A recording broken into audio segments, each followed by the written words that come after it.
तकबीर में कलमे में नमाजू में अदा में है नाम इलाही से मिला नाम मोहम्मद, है नाम इलाही से मिला नाम मोहम्मद।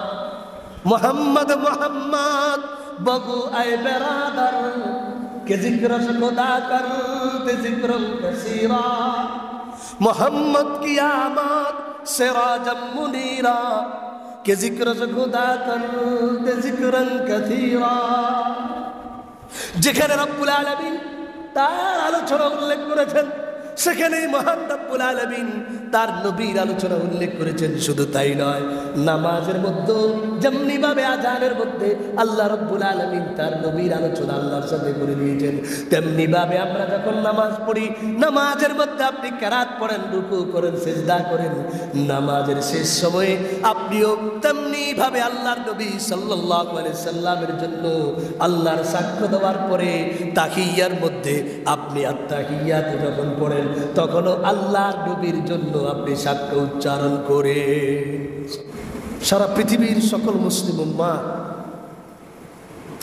আনন্দেরও যেমন একটি মাস, শোকেরও একটি মাস।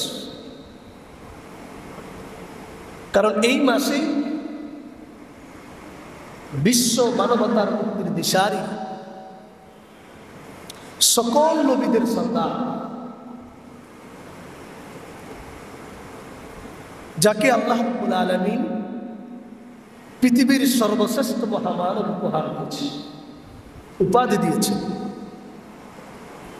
সে বিশ্ব নবী রাসূল করিম সাল্লাল্লাহু আলাইহি ওয়াসাল্লামকে আল্লাহ রাব্বুল আলামিন এই পবিত্র রবিউল আউয়াল মাসে মানবতার মুক্তির জন্য তৎকালীন সময়ের তথা বর্তমান বিশ্বের সকল জাহিলিয়তকে, অন্ধকারকে আলোকিত করে দেওয়ার জন্য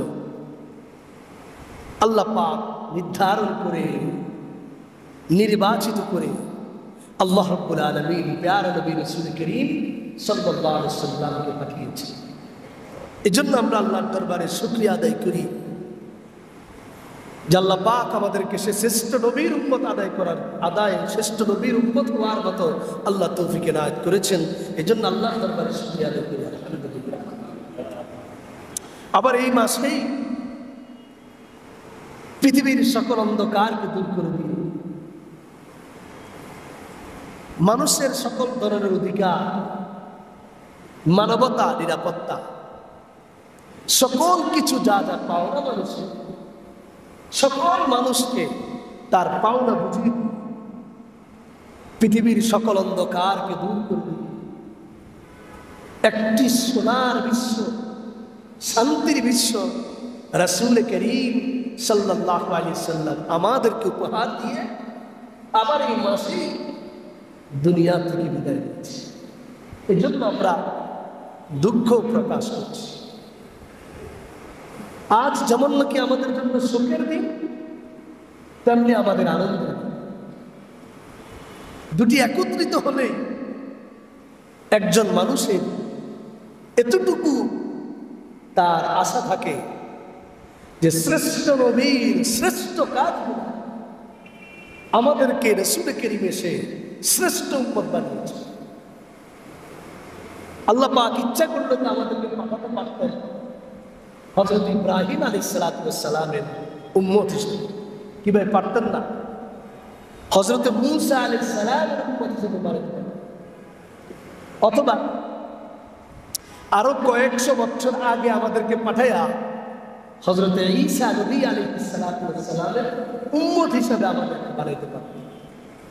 কিন্তু না চাইতে, আল্লাহর কাছে দরখাস্ত না করতে, আবেদন না করতে, আল্লাহ পাক দয়া করে, মায়া করে আমাদেরকে শ্রেষ্ঠ নবীর শ্রেষ্ঠ উম্মত আল্লাহ রাব্বুল আলামিন উপাধি দিয়েছেন। সুবহানাল্লাহ। এই কথাটাই আল্লাহ রাব্বুল আলামিন বিশ্বের মহাগ্রন্থ আল কোরআনে আল্লাহ রাব্বুল আলামিন স্পষ্ট ভাষায় উল্লেখ করে দিয়ে বলেন, লাকাদ মান্নাল্লাহু আলাল মুমিনিনা ইয বা'আথা ফীহিম রাসূলান মিনহুম ইয়াতলু রাসূল رسولا من أنفسهم يتلو عليهم آياته ويزكيهم ويعلمهم الكتاب والحكمة وإن كانوا من قبل لفي ضلال মুবিন। আল্লাহ মহান রব্বুল আলামিন বলেন, দুনিয়ার মানুষেরা আমি আল্লাহ রব্বুল আলামিন লাকাদ মান্নাল্লাহু আলাল মুমিনিন, তোমাদের মুমিনদের উপরে আমি আল্লাহ রব্বুল আলামিন ইহসান করেছি, দয়া করেছি। কেমন দয়া করেছি? তোমরা তো আমার কাছে চাও নাই এই নবীর উম্মত হওয়ার জন্য। কোনদিন রোহ জগতে আমি আল্লাহর কাছে প্রস্তাব পেশ করিনি। আমি আল্লাহ রব্বুল আলামিন ইচ্ছা করলে আমি আল্লাহ তোমাদের রূহটাকে শেষ নবীর উম্মতের জমানায় না পাঠাইয়া আমি আল্লাহ পাক মুসা নবীর উম্মত হিসেবে তোমাদেরকে পাঠাতে পারতাম। আমি আল্লাহর হাতে সেই কুদরত আছে না নাই? আল্লাহ রব্বুল আলামিন বলেন, পৃথিবীর মধ্যে লক্ষাধিক আম্বিয়া একরাম নাজিল করে প্রেরণ করে সেই নবীদের উম্মত হিসাবে তোমাদেরকে না পাঠিয়ে আমি আল্লাহ রব্বুল আলামিন শ্রেষ্ঠ নবীর উম্মত বানাইয়া আমি আল্লাহ তোমাদের উপর ইহসান করেছি, দয়া করেছি। সুবহানাল্লাহ, এটা আল্লাহর দয়া। যে নবীর উম্মত হওয়ার জন্য পূর্ব যুগের নবীরা পর্যন্ত আল্লাহর কাছে, যে নবীর অনুসারী হওয়ার জন্য পর্যন্ত আবেদন করেছে। হযরত ঈসা আলাইহিস সালাতু ওয়াস সালাম কিয়ামতের আগে আসবেন, আমার নবীর দ্বীন মতো, ইসলাম মতো বিশ্ব শাসন ব্যবস্থা কায়েম করবেন। ঈসা আলাইহিস সালামের কোনো মত তিনি পোষণ করবেন না, আমার নবীর মত এবং পথ নিয়ে উম্মতকে সহযোগিতা করবেন। হযরত ইমাম মাহদী আলাইহিস সালাম কিয়ামতের আগে আসবেন, তাও আমার নবীর মত পথকে দেখিয়ে উম্মতকে সংশোধন করে দিবেন। সে আল্লাহ রব্বুল আলামিন বলেন, বান্দা, পূর্ব যুগের কোন নবীর উম্মত হিসেবে তোমাকে আমি আল্লাহ সিলেক্ট করিনি। আমি আল্লাহ তুমি না চাইতে, দরখাস্ত না করতেই আমি আল্লাহ রব্বুল আলামিন তোমাকে আমার শ্রেষ্ঠ নবীর উম্মত শেষ জমানায় পাঠিয়েছি। আমি আল্লাহ রব্বুল আলামিন নবীর কাছে 4টি দায়িত্ব দিয়েছি। এই 4টি দায়িত্ব আমি আল্লাহ তোমাদের কাছেও দান করেছি। 1 নম্বর, আল্লাহ রব্বুল আলামিন বলেন, ইয বা'আথা ফীহিম মিন আনফুসিহিম। 1 নম্বর দায়িত্ব হলো তোমাদের থেকে, তোমাদের মধ্য থেকে আমি নবী পাঠিয়েছি। সেই নবী 1 নম্বর কাজ তোমাদের কাছে করেছি, ইয়াতলু আলাইহিম আয়াতি। আমি আল্লাহ দেওয়া কোরআনকে তেলাওয়াত করেছে, ওয়া ইউযাক্কিহিম, এই কোরআন দ্বারা তোমাদেরকে পবিত্র করেছে। এবং আমি আল্লাহ রাব্বুল আলামিনের কোরআন তোমাদের কাছে বুঝিয়ে দিয়েছে। আমি আল্লাহর কোরআন মতো তোমাদের দ্বীনকে, তোমাদের জীবনকে পরিচালনা করার জন্য আমি আল্লাহ মিশন দিয়ে পাঠিয়েছি। সুবহানাল্লাহ, এর আগে তোমরা কিছুই জানতে না। ওয়া ইন কানু মিন ক্বাবলু লাফি দালালিন মুবিন। আল্লাহ রাব্বুল আলামিন বলেন, এর আগে তোমরা একেবারে পথভ্রষ্ট ছিল, অরাজকতা ছিল, পৃথিবীর মানুষের কাছে মানবতা ছিল। পৃথিবী এমন একটা অভিশপ্ত বিশ্ব ছিল, যেই বিশ্বের মধ্যে নো রিটার্ন পয়েন্ট বিশ্ব ছিল। কি পয়েন্ট ছিল? No return point. সেই বিশ্বে, সেই জগতে, সেই রাষ্ট্রে, সেই সমাজে, সেই দেশে মানুষ হয়তো মৃত্যুবরণ, মৃত্যুর দিকে চলে যাওয়া, অথবা নতুন করে তাদেরকে উদ্ধার করার কোনো ব্যবস্থা হওয়া যায়, অন্য কোনো বিকল্প ব্যবস্থা ছিল। এই জন্য সায়েন্সের ভাষায় বলা হয় নো রিটার্ন পয়েন্ট। পৃথিবীর মানুষের কোনো পথ ছিল না। যে সময় রাসূলের আগমনের আগে যে বিশ্বটি ছিল, যেই গ্রহ পৃথিবী, এই পৃথিবী নামক বিশ্বে, এই পৃথিবী নামক জগতে মানুষের বসবাস, মানুষের সভ্যতা ছিল না, একটি পশুর সভ্যতা বিরাজ করেছে।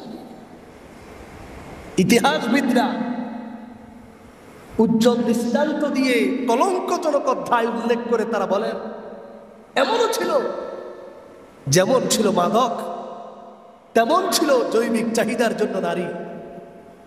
সেই জৈবিক চাহিদা মিটানোর জন্য মানুষ নারীকে এমন ভাবে নির্যাতন করত, কিসে তার মেয়ে না স্ত্রী না বোন না সমাজের না ভাই, এমন কোন দ্বিধা, কোন চিন্তা, কোন পার্থক্য ছিল না। এমন একটি পশুত্বের সমাজ,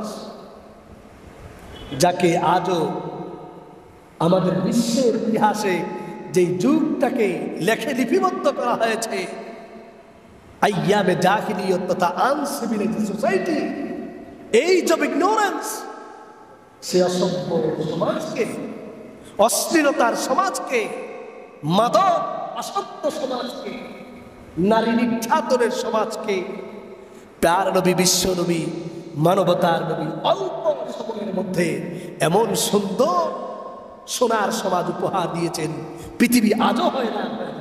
কিভাবে বিশ্ব নবী, মানবতার নবী আল্লাহর মিশন দায়িত্ব পালন করে গোটা জগৎকে সোনালী জগতে উজ্জ্বল করে দিয়েছেন, আলোকিত করে দিয়েছেন। সে অসুস্থ সমাজ, অসুস্থ বিশ্ব ফিরে পেয়েছে বিশ্ব মানবতার সঠিক মুখ। আল্লাহ, এজন্য আল্লাহ রাব্বুল আলামিন আমার নবীকে দুনিয়ার সমস্ত মানুষের কাছে চিত্রায়িত করে, উল্লেখ করে, আলোকিত করে দিয়ে আল্লাহ রাব্বুল আলামিন পবিত্র কোরআনের সূরা আম্বিয়ার মধ্যে আয়াত নাযিল করে দিলেন, বলেন ওয়ামা আরসালনাকা ইল্লা রাহমাতাল লিল আলামিন। আল্লাহু আকবার। আল্লাহ রাব্বুল আলামিন বলেন, নবী হে, আপনাকে গোটা জগতের জন্য আমি আল্লাহ রাব্বুল আলামিন রহমত হিসাবে প্রেরণ করেছি। পৃথিবীর মানুষ আপনি আসার আগে যেমন নাকি রহমত প্রাপ্ত ছিল না, মানুষ সবসময় আশা করত, মাজলুম আশা করত, আল্লাহর দরবারে দোয়া করত, রব্বুল আলামিন তোমার পক্ষ থেকে আমাদেরকে রহমতের বাণী কে শোনাবে? এই অরাজকতা থেকে আমাদেরকে মুক্ত কে করবে? এই অশান্ত বিশ্ব থেকে শান্তির হাওয়া আমাদের কাছে কে পৌঁছাবে? পৃথিবীর উত্তর থেকে দক্ষিণ, পূর্ব থেকে পশ্চিম একটি আওয়াজ আছিল, হাহাকার, হাহাকার, জুলুম আর জুলুম। পৃথিবীর মধ্যে মোড়ল ছিল, তৎকালীন সময়ের সুপ্রিম পাওয়ার ছিল রোমান এবং পারস্য সম্রাটগুলা। তারা মানবতার নামে, আইনের নামে মানুষকে যেভাবে জিম্মি করে রেখেছিল, মানুষকে যেভাবে জুলুম নির্যাতনের নিষ্ঠুর চালিয়েছিল, তাদের সেই নষ্টামি ভ্রষ্টামিও আল্লাহ রাব্বুল আলামিন আমার প্যার নবীর মাধ্যমে এমন ভাবে আল্লাহ ধোলাই করে দিয়েছেন, গোটা বিশ্ব আমার নবীকে লিডার মানতে রাজি হয়েছে। আল্লাহু আকবার। এমনিতে আমার নবীকে, প্যার নবীকে পৃথিবীর মানুষ, পৃথিবীর বিজ্ঞান, সায়েন্টিস্ট, দার্শনিক, বড় কবি, সাহিত্যিক এমনিতে আমার রাসূলকে ঘোষণা দিয়ে দেয়নি, এমনিতে বলতে বাধ্য হয়নি। Muhammad was not only a prophet but also was the greatest leader of the world. বিশ্ব নবী, মানবতার নবী শুধুমাত্র একজন নবী ছিলেন না, হযরত ঈসা নবী শুধুমাত্র একজন নবী ছিলেন, হযরত মূসা নবী শুধুমাত্র একজন নবী ছিলেন, আদম থেকে নিয়ে অন্যান্য নবীরা শুধুমাত্র নবী ছিলেন, কিন্তু আমার নবী শুধুমাত্র একজন নবী ছিলেন না, বরং নবুয়তের দায়িত্বের পাশাপাশি একজন সমাজ সংস্কারক, একজন রাষ্ট্রনায়ক, একজন শ্রেষ্ঠ সেনাপতি, একজন মহান শিক্ষক, একজন মহান পিতা, একজন মহান আদর্শের নেতা। এক কথায় বিশ্বের ইতিহাসকে দার্শনিক, বড় বড় সাহিত্যিকেরা বলতে বাধ্য হয়েছে, he was the most successful of all prophets and religious personalities, যার আলোচনা পৃথিবীর মধ্যে আসলে গোটা বিশ্ব হয়রান হয়ে যায়। বলেন সুবহানাল্লাহ। আমি এই ক্ষুদ্র পরিসরে পুরা রবিউল আউয়াল মাসে 1 তারিখ থেকে নিয়ে 30 তারিখ পর্যন্ত যদি আমার প্যারা নবী, বিশ্ব নবী, কলিজার টুকরা মানবতার নবী রাসূল করিম সাল্লাল্লাহু আলাইহি ওয়াসাল্লামের আলোচনা যদি করে যায়, দিন রাত 24 ঘন্টা গোটা 30 দিন যদি আলোচনা করে যায়, পৃথিবীর মধ্যে আমি শেষ হয়ে যাব, বলতে বলতে আমার সময় পুরিয়ে যাবে, কিন্তু প্যারা নবী রাসূল করিম সাল্লাল্লাহু আলাইহি সাল্লামের মহান আদর্শের কথা বলে শেষ করতে পারবো না। আল্লাহু আকবার। এইজন্য আল্লামা শেখ সাদি রাহমাতুল্লাহ আলাইহি বলেন, লা ইউমকিনু তানাউ কামা কানা হাক্কুহু বা'দা খোদা বুজুর তুই কিসসে মুখতাসর। আমার নবীর সালাত, আমার নবীর তারিফ বয়ান করে দিনকে দিন, রাত্রকে রাত্র শেষ করা যাবে না। আল্লাহ পাক তাকে এত মহান আদর্শের নেতা বানিয়েছেন পৃথিবীর মধ্যে, যার কোনো তুলনা হতে পারে না। আল্লাহ রাব্বুল আলামিন সারা পৃথিবীর মধ্যে তাকে যে প্রশংসা, আল্লাহ পাক যে প্রশংসার পাত্র বানিয়েছেন পৃথিবীর মধ্যে, সেটাও বলে শেষ করা যাবে না। এই জন্য আল্লাহ পাকের যেখানে আলোচনা, সেখানে আমার রাসূলের আলোচনা। সুবহানাল্লাহ। আল্লাহ রাব্বুল আলামিন পবিত্র কোরআনে মাজিদের মধ্যে স্পষ্ট ভাষায় সূরা আলাম নাশরাহ লাকার মধ্যে বলে দিয়েছেন, আলাম নাশরাহ লাকা সাদরাকা ওয়া ওয়াদা'না আনকা বিজরাক আল্লাযী আনকাযা যাহরাক ওয়া রাফা'না লাকা যিকরাক ফাইন্না মা'আল উসরি ইউসরান ইন্না মা'আল উসরি ইউসরা ফাইযা ফারাগতা ফানসাব ওয়া ইলা রাব্বিকা ফারগাব। আল্লাহু আকবার। আল্লাহ রাব্বুল আলামিন বলেন, নবী হ্যাঁ, আলাম নাশরাহ লাকা সাদরাক, আমি তো সে আল্লাহ যে আল্লাহ আপনার বক্ষকে, আমি আল্লাহ রাব্বুল আলামিন নিজে নিজ হাতে কুদরতি ভাবে, আমি আল্লাহ নিজে বক্ষকে, আমি আল্লাহ রাব্বুল আলামিন অপারেশন ক্লিয়ার করে দিয়েছি। ওয়া ওয়াদা'না আনকা বিজরাক, আমি আল্লাহ রাব্বুল আলামিন আপনার উপরে যত ভারী জিনিস ছিল আমি আল্লাহ হালকা করে দিয়েছি। শুধু তাই নয়, আপনার আলোচনা, আপনার বয়ান, আপনার কথা আমি আল্লাহ রাব্বুল আলামিন আমার পরে উল্লেখ করে দিয়েছি। সুবহানাল্লাহ। পৃথিবীর মধ্যে আল্লাহ পাকের আলোচনা দেখেন, আল্লাহ রাসূলের আলোচনা দেখেন। সুবহানাল্লাহ। যেখানে আপনি নামাজ পড়বেন, নামাজের আগে যে আপনি আযান দিবেন, সে আযানের মধ্যে আল্লাহ রাব্বুল আলামিনের যখন নাম উচ্চারণ করবেন, আল্লাহু আকবার, আল্লাহু আকবার, আল্লাহু আকবার, আল্লাহু আকবার, আশহাদু আল লা ইলাহা ইল্লাল্লাহ, আশহাদু আল লা ইলাহা ইল্লাল্লাহ, আশহাদু আন্না মুহাম্মাদার রাসূলুল্লাহ, আশহাদু আন্না মুহাম্মাদার রাসূলুল্লাহ সাল্লাল্লাহু আলাইহি ওয়াসাল্লাম। আল্লাহ পাক কিয়ামত পর্যন্ত যতদিন পৃথিবী থাকবে, পৃথিবী যতদিন পর্যন্ত থাকবে, ততদিন পর্যন্ত আল্লাহ রাব্বুল আলামিন আযান করবেন। সে আযানের মধ্যে আল্লাহ পাকের নামের সাথে আপনি যেমন আযানে সাক্ষ্য দিবেন দ্বিতীয় কালিমার মধ্যে, আশহাদু আল্লা ইলাহা ইল্লাল্লাহ, আল্লাহ ছাড়া কোনো মাবুদ নাই, সাক্ষ্য দিয়েছি, পরের কালিমাতে, পরের বাক্যেই আপনি স্পষ্ট সাক্ষ্য দিতে হবে, আশহাদু আন্না মুহাম্মাদার রাসূলুল্লাহ, আমি আল্লাহ রাসূলের সাক্ষ্য দিচ্ছি। সুবহানাল্লাহ। এজন্য কবিতার শায়ের তার সুন্দর ভাষায় বলেন, तकबीर में कलमे में नमाजू में अज़ा में, तकबीर में कलमे में नमाजू में अदा में, है नाम इलाही से मिला नाम मोहम्मद, है नाम इलाही से मिला नाम मोहम्मद, मोहम्मद मोहम्मद बगु ऐ बरादर के जिक्र खुदा कर दे जिक्र कसीरा, मोहम्मद की आमद सिराजम मुनीरा के जिक्र खुदा कर दे जिक्रन कथीरा। যেখানে রব্বুল আলামিন তার আলোচনা উল্লেখ করেছেন, সেখানে মহান রব্বুল আলামিন তার নবীর আলোচনা উল্লেখ করেছেন। শুধু তাই নয়, নামাজের মধ্যে যেমনি ভাবে আযানের মধ্যে আল্লাহ রব্বুল আলামিন তার নবীর আলোচনা আল্লাহর সাথে করে দিয়েছেন, তেমনি ভাবে আমরা যখন নামাজ পড়ি, নামাজের মধ্যে আপনি কিরাত পড়েন, রুকু করেন, সিজদা করেন, নামাজের শেষ সময়ে আপনিও তেমনি ভাবে আল্লাহর নবী সাল্লাল্লাহু আলাইহি সাল্লামের জন্য আল্লাহর সাক্ষ্য দেওয়ার পরে তাহিয়ার মধ্যে আপনি আত্তাহিয়াত যখন পড়েন, তখনও আল্লাহর নবীর জন্য আপনি সাক্ষ্য উচ্চারণ করে। সুবহানাল্লাহ।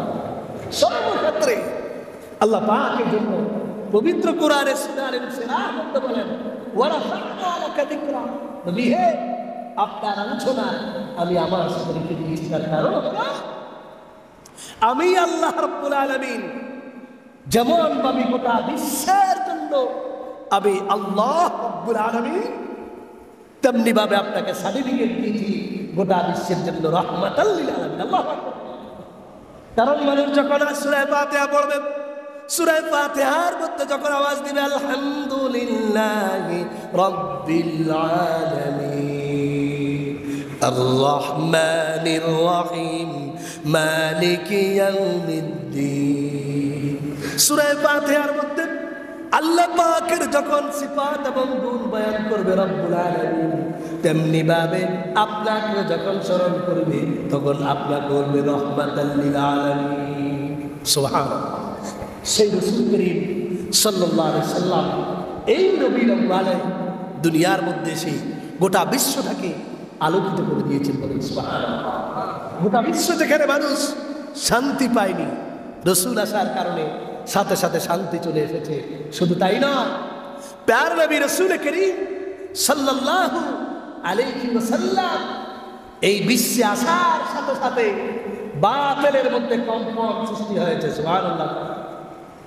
পৃথিবীর মধ্যে যত বাতিল ছিল, ইনসাফের নামে যত বেইনসাফি ছিল, মানুষের উপরে নির্বিচারে জুলুমকারী যারা ছিল, অরাজকতা সৃষ্টিকারী যারা ছিল, রাসূল করিম সাল্লাল্লাহু আলাইহি ওয়াসাল্লামের আগমনের কারণে সবার ভিত দৌড়ে উঠেছে। বলেন সুবহানাল্লাহ। যেদিন রাসূল করিম এই দুনিয়ার মধ্যে আগমন করে, সেদিন পৃথিবীর মধ্যে বড় কয়েকটি ঘটনা ঘটে গিয়েছে।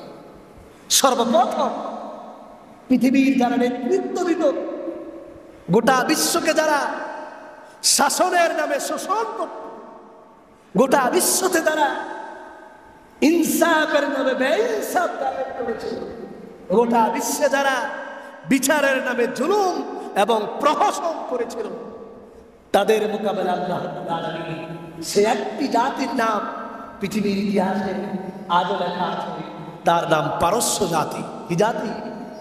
পারস্য জাতি, যাকে আরবিতে বলা হয় ফারস।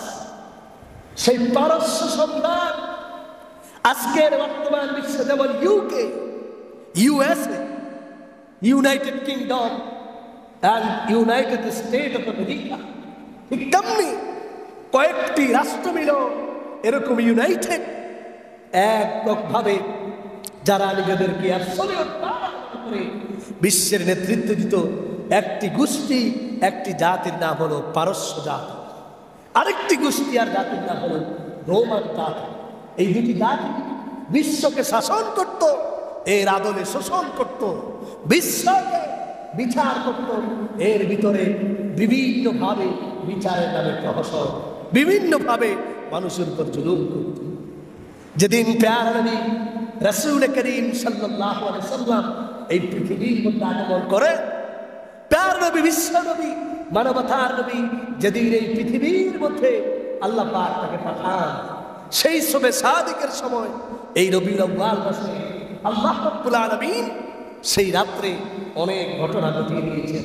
তার কারণ বিশ্বের মধ্যে, বিশ্বের মধ্যে মহাবিশ্ব এমন যেন এমন বিষয়টুকু পৃথিবীর মানুষ বুঝে যায়, বাতিলের ভিড় যেন গড়ে ওঠে, তারা যেন মানুষের উপর জুলুম করতে চিন্তা করে। সেই আইওয়ানে কিসরা, সেই পারস্য সম্রাট বিশাল সুরম্য প্রাসাদ ছিল, যেটা ছিল তাদের পার্লামেন্ট। সেই পার্লামেন্টের সেই সুরম্য প্রাসাদের প্রায় কোনো বর্ণনা মতে 10টি, কোন বর্ণনা বটে 12টি পাথর সেখান থেকে খসে পড়ে গিয়েছে।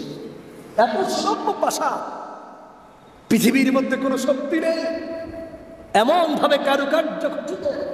এত সুন্দর প্রাসাদ থেকে, অট্টালিকা থেকে যখন পাথর খসে পড়ে যায়, আইওয়ান কিসরা বলা হয়, যেটাকে আমরা বর্তমান আমাদের বিশ্বের ভাষায় হোয়াইট হাউস বলি, যেটাকে আমরা বর্তমানে হোয়াইট হাউস অথবা আমাদের পার্লামেন্ট বলি, সেই হোয়াইট হাউসের বিশাল সুরম্য প্রাসাদ থেকে 10 থেকে 12টি পাথর যখন খসে পড়ে গেল, তৎকালীন সময়ের পারস্য সম্রাটের রাত্রেবেলায় মাথা খারাপ হয়। চিন্তা করলো, এমন সুন্দরভাবে খচিত এই সুরম্য প্রাসাদ থেকে পড়ে গেলে কি জন্য তার ভিতরে কম্পন সৃষ্টি হয়। যেমন দেখা যায় না, আমরা কাউকে যদি ভয় পাই, চার ভিতরে বিস্কিট যদি ভিজিয়ে খাই, বিস্কিট চার ভিতরে ভিজালে পড়ে গেলে তখন বলি যে ওই লোকের ষড়যন্ত্রে চার কাটা আছে, যাকে দেখতে নারী তার চলন বাঁকা। এরকমই কত কথা আমরা সবসময় দেখি। এই যখন নাকি সুরম্য প্রাসাদ থেকে অট্টালিকা খসে পড়ে যায়, ইতিমধ্যে পারস্য সম্রাট এই রাত্রিবেলায় স্বপ্নে দেখলো যে আরব উপদ্বীপ থেকে, যাকে জজিরাতুল আরব বলা হয়, যে আরবকে পৃথিবীর মানুষ স্বীকৃতি দিত না, পারস্য সম্রাটের মানুষগুলো বলতো এই আরব, তাদের মধ্যে কোন সময় সভ্যতা ফিরে আসে? যারা সভ্যতার নামে অসভ্যতার নষ্টামি ভরসা করে তারা এই আরবদেরকে তুচ্ছ তাচ্ছিল্য করে কথাবার্তা বলছে।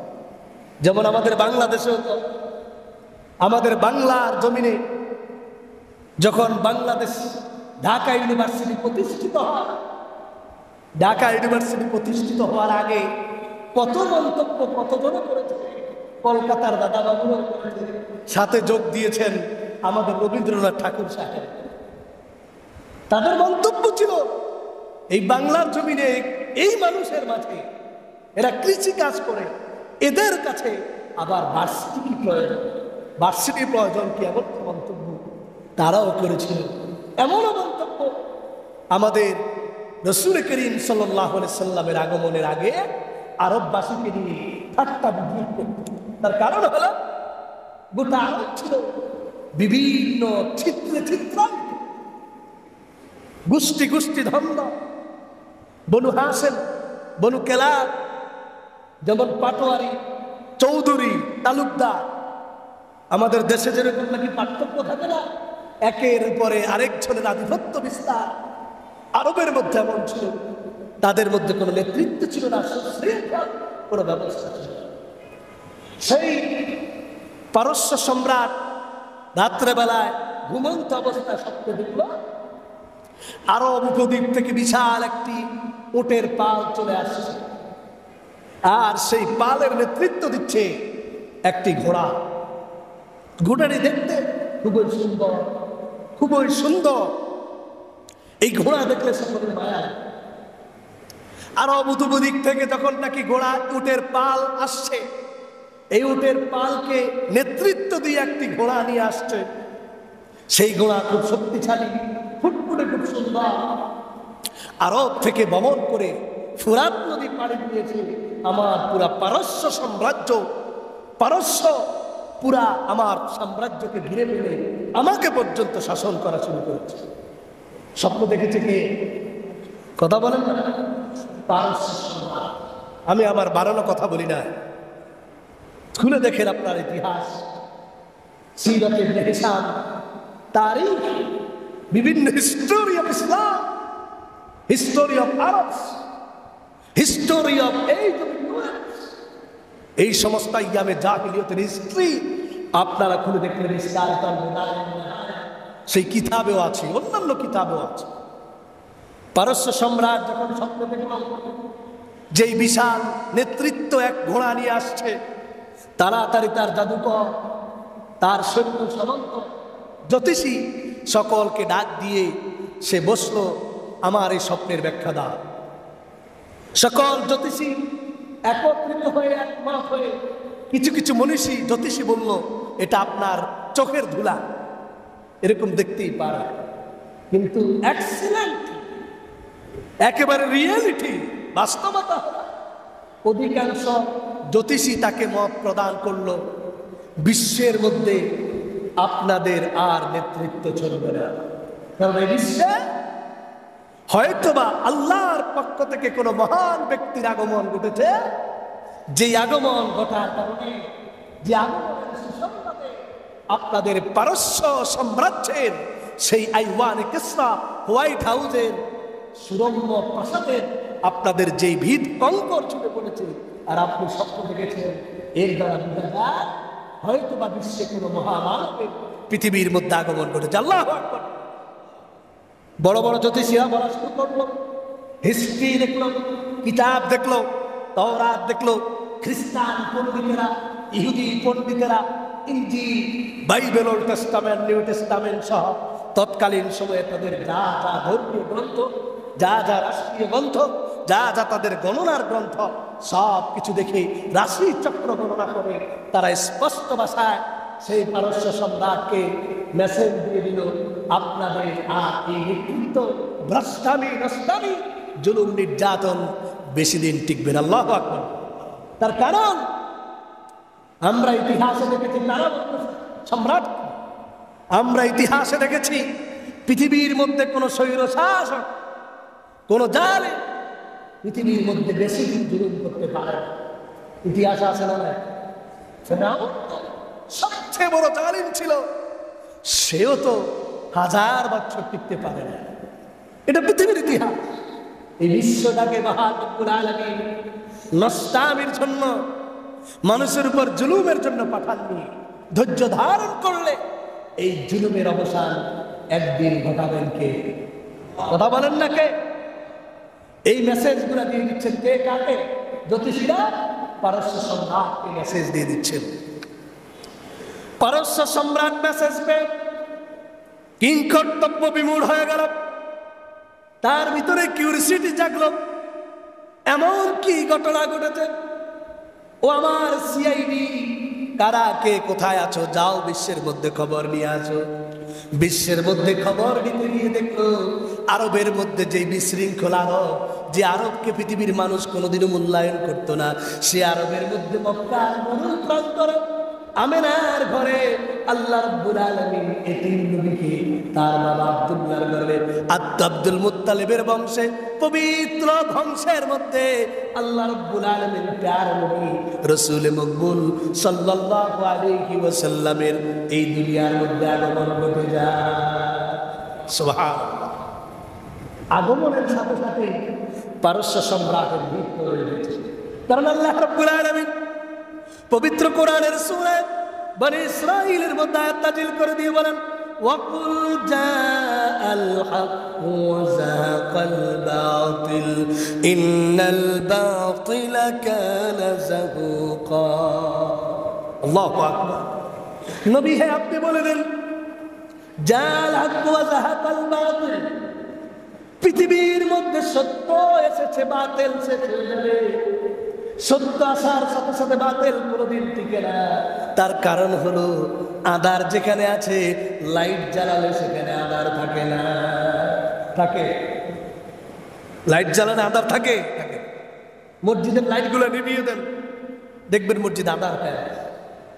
আবার যখন এই রাত্র অতিক্রম করে দিন আসবে, সেই দিনের মধ্যে আবার যখন সূর্য উদিত হবে, পৃথিবীর বিশেষ করে যেই জায়গায় সূর্য উঠবে সেই জায়গার কোথাও এক বিন্দু পরিমাণ অন্ধকার, সূর্যের আলো যেখানে যাবে অন্ধকার দূর হয়ে যাবে।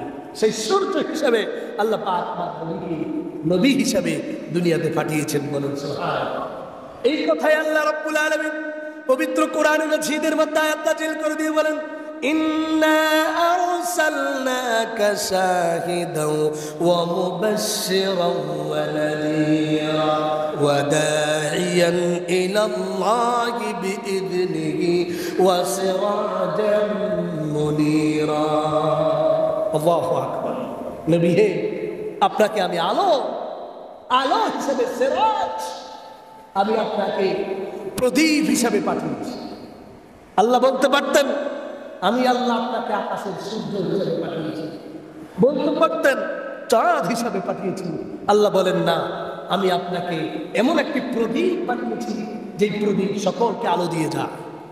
উদাহরণ দিয়ে বলি, মুফাসসিররা এই আয়াতের তাফসীর করে আল্লামা ইমাম ফখরুদ্দীন রাজি রাহমাতুল্লাহি আলাইহি তার কিতাব তাফসীর ইবনে কাসীর, তাফসীরে কবীর, সেই তাফসীরে কবীর মধ্যে আল্লামা ফখরুদ্দীন রাজি রাহমাতুল্লাহি আলাইহি বলেন, উদাহরণ দেন, আগের যুগে আমাদের প্রত্যেকের ঘরে চেরাগ কি ভাই ছিল না? চেরাগ ছিল বাতি কপি বলতো, কেউ চেরাগ বলতো। এই চেরাগ থেকে এক চেরাগ থেকে আরেক চেরাগে আলো দিত, সেখানে বাতি জ্বলে উঠত। সেখান থেকে আরেক বাতি জ্বলত, সেখানে বাতি জ্বলে উঠত। বলেন তো দেখি, এই চেরাগ প্রথমটা থেকে যে আলোটা দ্বিতীয় চেরাগে গিয়েছে, এই আলোর কোনো কমতি হয়েছে? হয় নাই। কোনো কমতি হয়েছে? হয় নাই। আল্লাহ রাব্বুল আলামিন বলেন, আমার নবীকে আমি চেরাগ হিসেবে পাঠিয়েছি, যেই চেরাগ পৃথিবীকে আলো দিবে, কিন্তু নবী থেকে একটু আলো কমবে না। সুবহানাল্লাহ। তাফসীর বলা, তাফসীরের কিতাব সেই রাসূলকে আল্লাহ রাব্বুল আলামিন বলেছেন, আপনাকে সিরাজান মুনীরা, আপনাকে আমি আল্লাহ রাব্বুল আলামিন সিরাজুন মুনীর হিসেবে দুনিয়াতে পাঠিয়েছি। বলেন সুবহানাল্লাহ।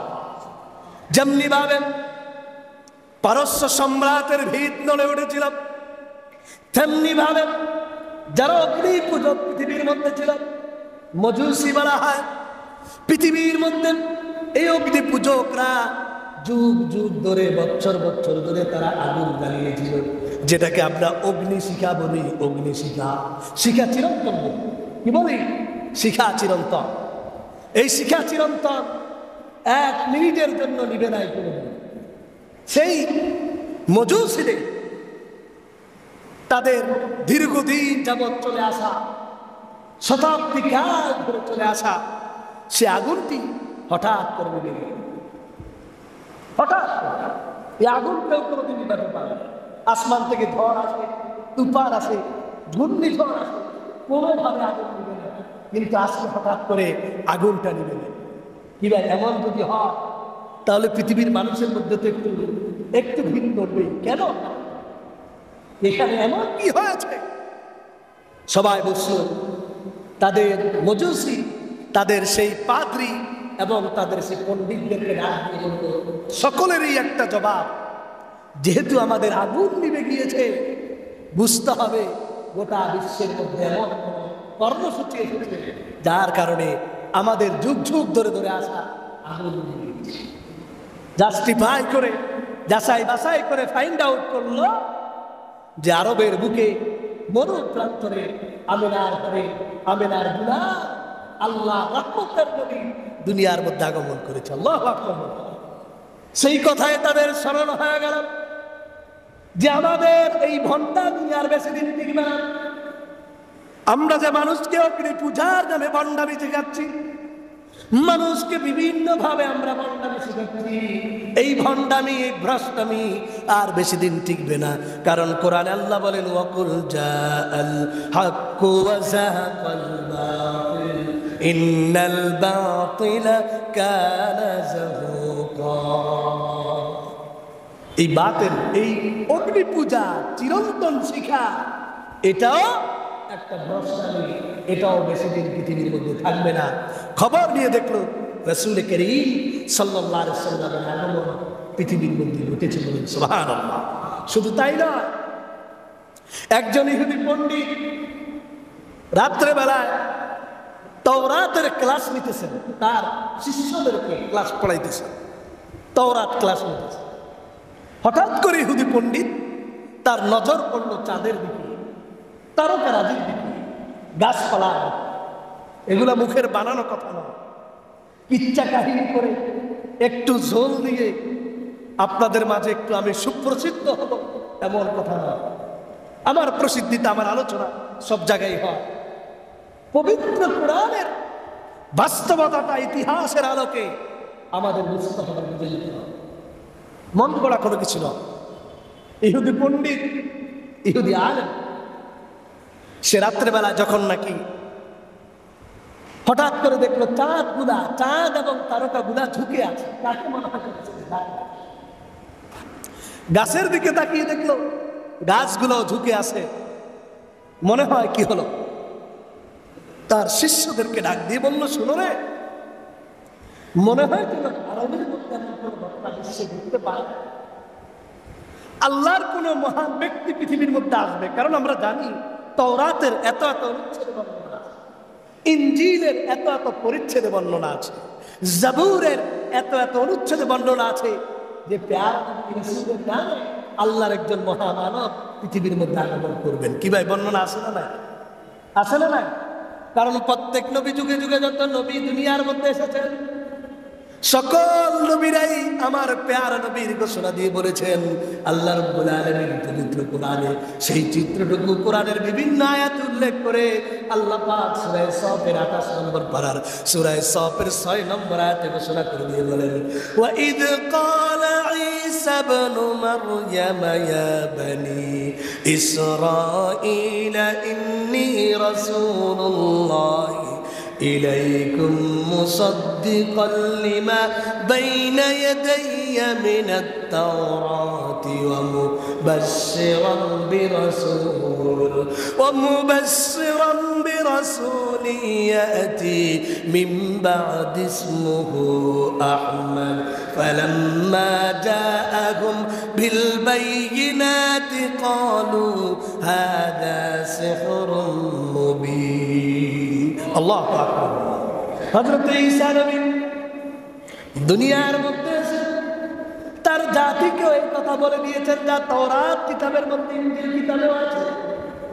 মুসা নবীও তার জাতিকে বলে দিয়েছেন তাওরাতের মধ্যে আছে যে আমার পরে, আমাদের পরে একজন শ্রেষ্ঠ নবী দুনিয়ার মধ্যে আসবেন, এই পৃথিবীকে তিনি আলোকিত করে দিবেন। ঘটনা এমন এমন হবে, যখন তিনি আগমন করবেন সূর্যের কিরণ সেদিন শীতল হবে, চন্দ্রের আলো সেদিন ঝলমলে সুন্দর দেখাবে, চাঁদ গুলা ঢুকে পড়বে, গাছগুলা শ্রদ্ধা বরত থাকবে।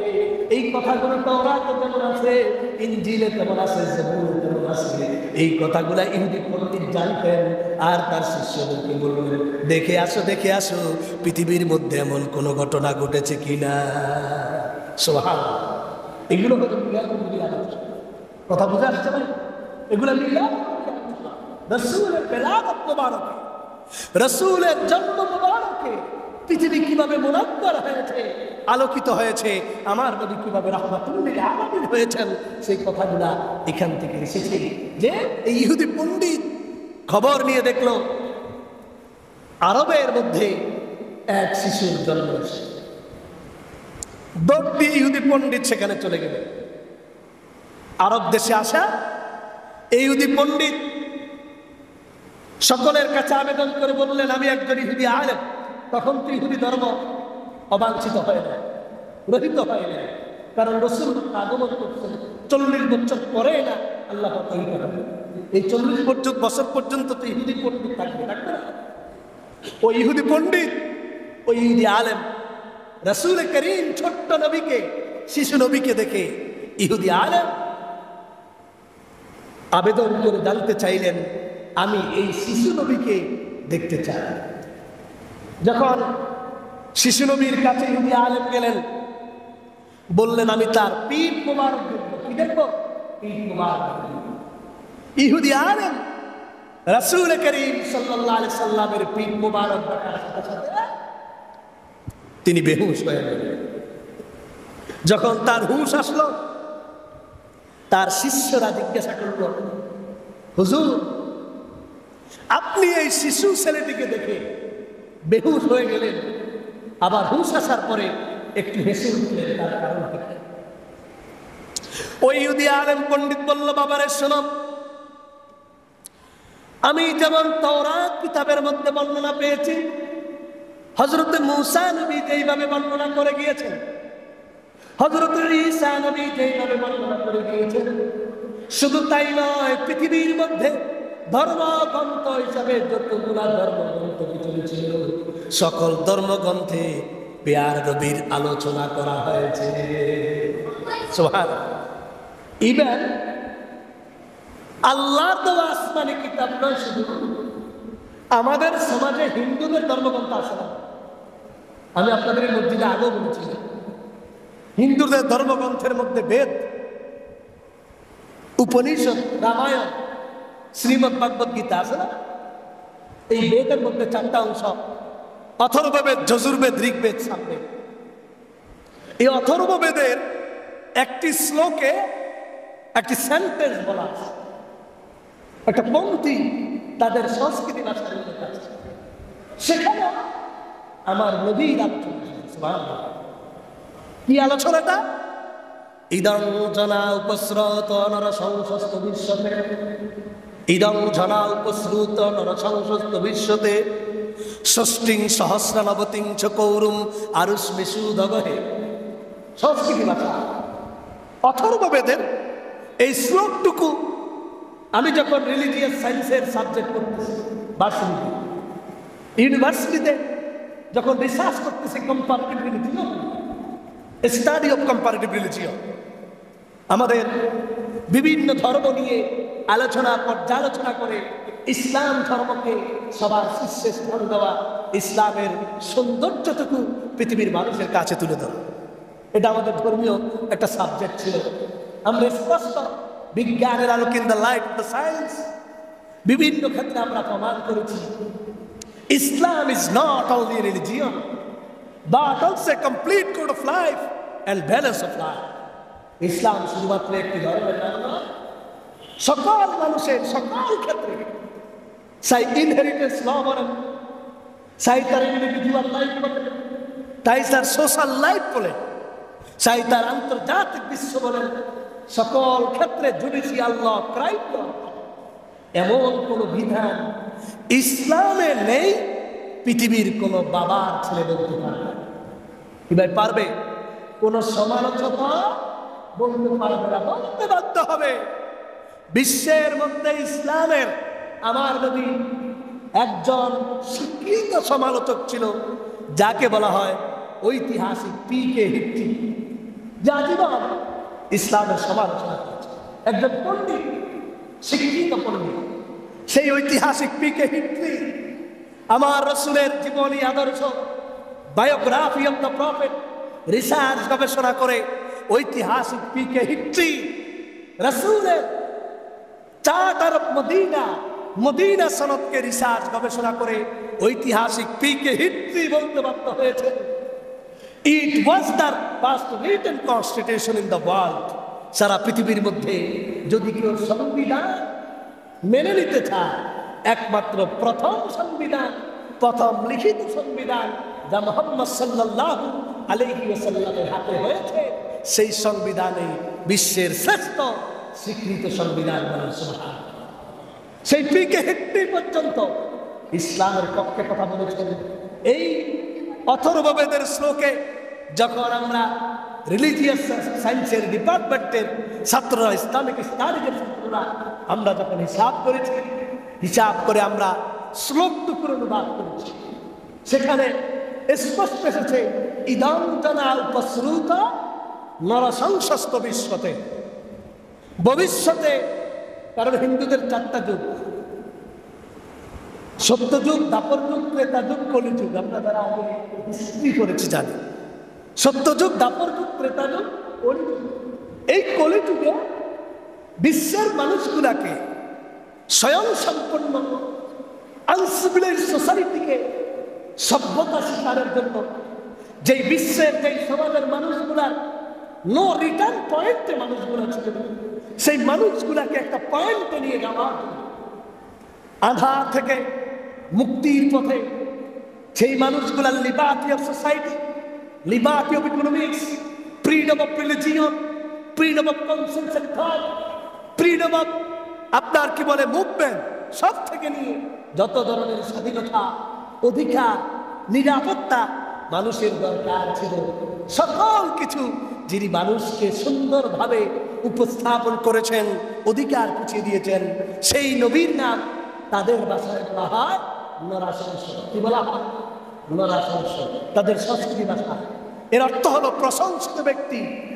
যেই প্রশংসিত ব্যক্তিকে 7,000, 7 লক্ষাধিক মানুষের মধ্যে যদি আপনি খুঁজেন, তাকে পেয়ে যাবেন। তার বাবার নাম হবে আব্দুল্লাহ, তার মায়ের নাম হবে আমেনা, তার এই এই নিদর্শন থাকবে, তার পিঠের মধ্যে মাহরে নবুয়ত থাকবে। বলুন সুবহানাল্লাহ। যেমন নাকি আমরা এখনো কোন আমাদের যদি হিন্দু পণ্ডিত থাকে, আপনাদের যদি মনে চায় আমি জানবো, আপনি অথর্ববেদের এই শ্লোকটা খুলে দেখবেন, সেখানে এখনো এই কলিটুকু লেখা আছে।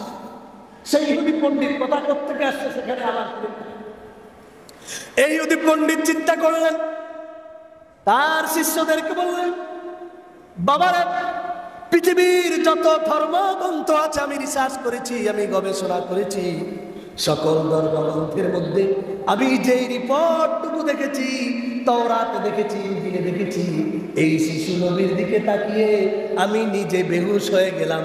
যে সেই নবী আগমনের কথা, যার কথা সকলেই বলেছেন, তিনি তো আমাদের মাঝে উপস্থিত হয়েছেন, তিনি আর কেউ নন, তিনি মুহাম্মদুর রাসূলুল্লাহ সাল্লাল্লাহু আলাইহি ওয়াসাল্লাম। আল্লাহু আকবার। এগুলো রাসূলের বলা, এই কথাগুলো কিন্তু আমরা অন্য জায়গার মধ্যে শুনি না, বলা হয় না। এটাই রাসূলের রবিউল আউয়াল মেসেজ।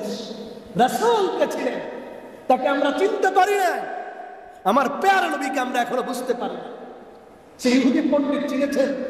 তিনি বলেন, আমি যখন তার পিঠের মধ্যে মাহরে নবুয়ত দেখলাম, মাহরে নবুয়ত দেখে আমি আনন্দিত হয়ে আবার আমি বেহুশ হয়ে গেলাম। একদিকে আমি আনন্দ পেয়েছি, খুশি হয়েছি, তার কারণ হলো যেই নবীর অপেক্ষায় হাজার বছর ধরে মানুষগুলা ছিল, শত শত বছর ধরে মানুষগুলা ছিল, সেই নবীকে আমি বুড়া বয়সে আমি নিজে পেয়ে গেলাম। এই জন্য আমি সুখে দুঃখে আমি আনন্দিত হয়ে গেলাম, বেহুশের জন্য হয়ে গেলাম। হায় রে, আফসোস করতেছি, আমি তো বনি ইসরাইলের অনুসারী, সকল নবীরা বনি ইসরাইলে এসেছেন, শত শত নবী বনি ইসরাইলের মধ্যে এসেছেন, কিন্তু এই শেষ নবী বনি ইসরাইলের কপালে জুটে নাই, তিনি শুধুমাত্র আরবের কোরআনে বংশে এসেছে। সুবহানাল্লাহ। এই জন্য আমি বেহুশ হয়ে গেলাম। হাজার হাজার নবী, শত শত নবী বনি ইসরাইলের মধ্যে এসেছে, বনি ইসরাইল বংশে এসেছে, আর এই শেষ নবী শুধু কোরআন বংশে এসেছে। হায় রে হতভাগা বনি ইসরাইল, হায় রে দুর্ভাগা বনি ইসরাইল, তোদের কপালে এটা জুটে নাই, এটা জুটেছে একমাত্র কোরআন বংশে। আব্দুল মুত্তালিবের চেহারার মধ্যে আল্লাহ পাক আলো দিয়ে দিয়েছেন। সুবহানাল্লাহ। তখন ওই ইহুদি পণ্ডিত বলে গিয়েছেন, ও আমার শিষ্যরা, আমি যদি বাঁচি থাকি তাহলে আমি এই নবীর অনুসরণ করব, যেদিন নবীর উপরে আল্লাহ রহমত জারি হবে, এবং তোমরাও যারা বেঁচে থাকবা, তোমরাও তাওরাতকে ছেড়ে দিয়ে, ইনজিলকে ছেড়ে দিয়ে এই নবীর অনুসরণ করবো। সুবহানাল্লাহ।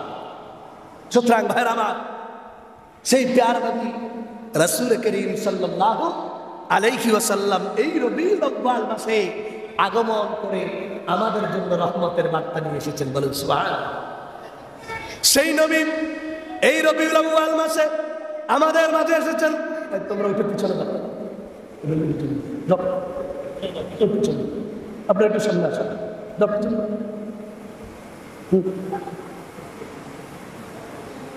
সেই নবী করিম সাল্লাল্লাহু আলাইহি ওয়াসাল্লাম এই দুনিয়ার বুকে রবিউল আউয়াল মাসে আমাদের জন্য যেমন রহমত নিয়ে এসেছেন, সেই নবী করিম সাল্লাল্লাহু আলাইহি ওয়াসাল্লাম এই রবিউল আউয়াল মাসে আবার আমাদেরকে এতিম করে দুনিয়া থেকে চলে গিয়েছে।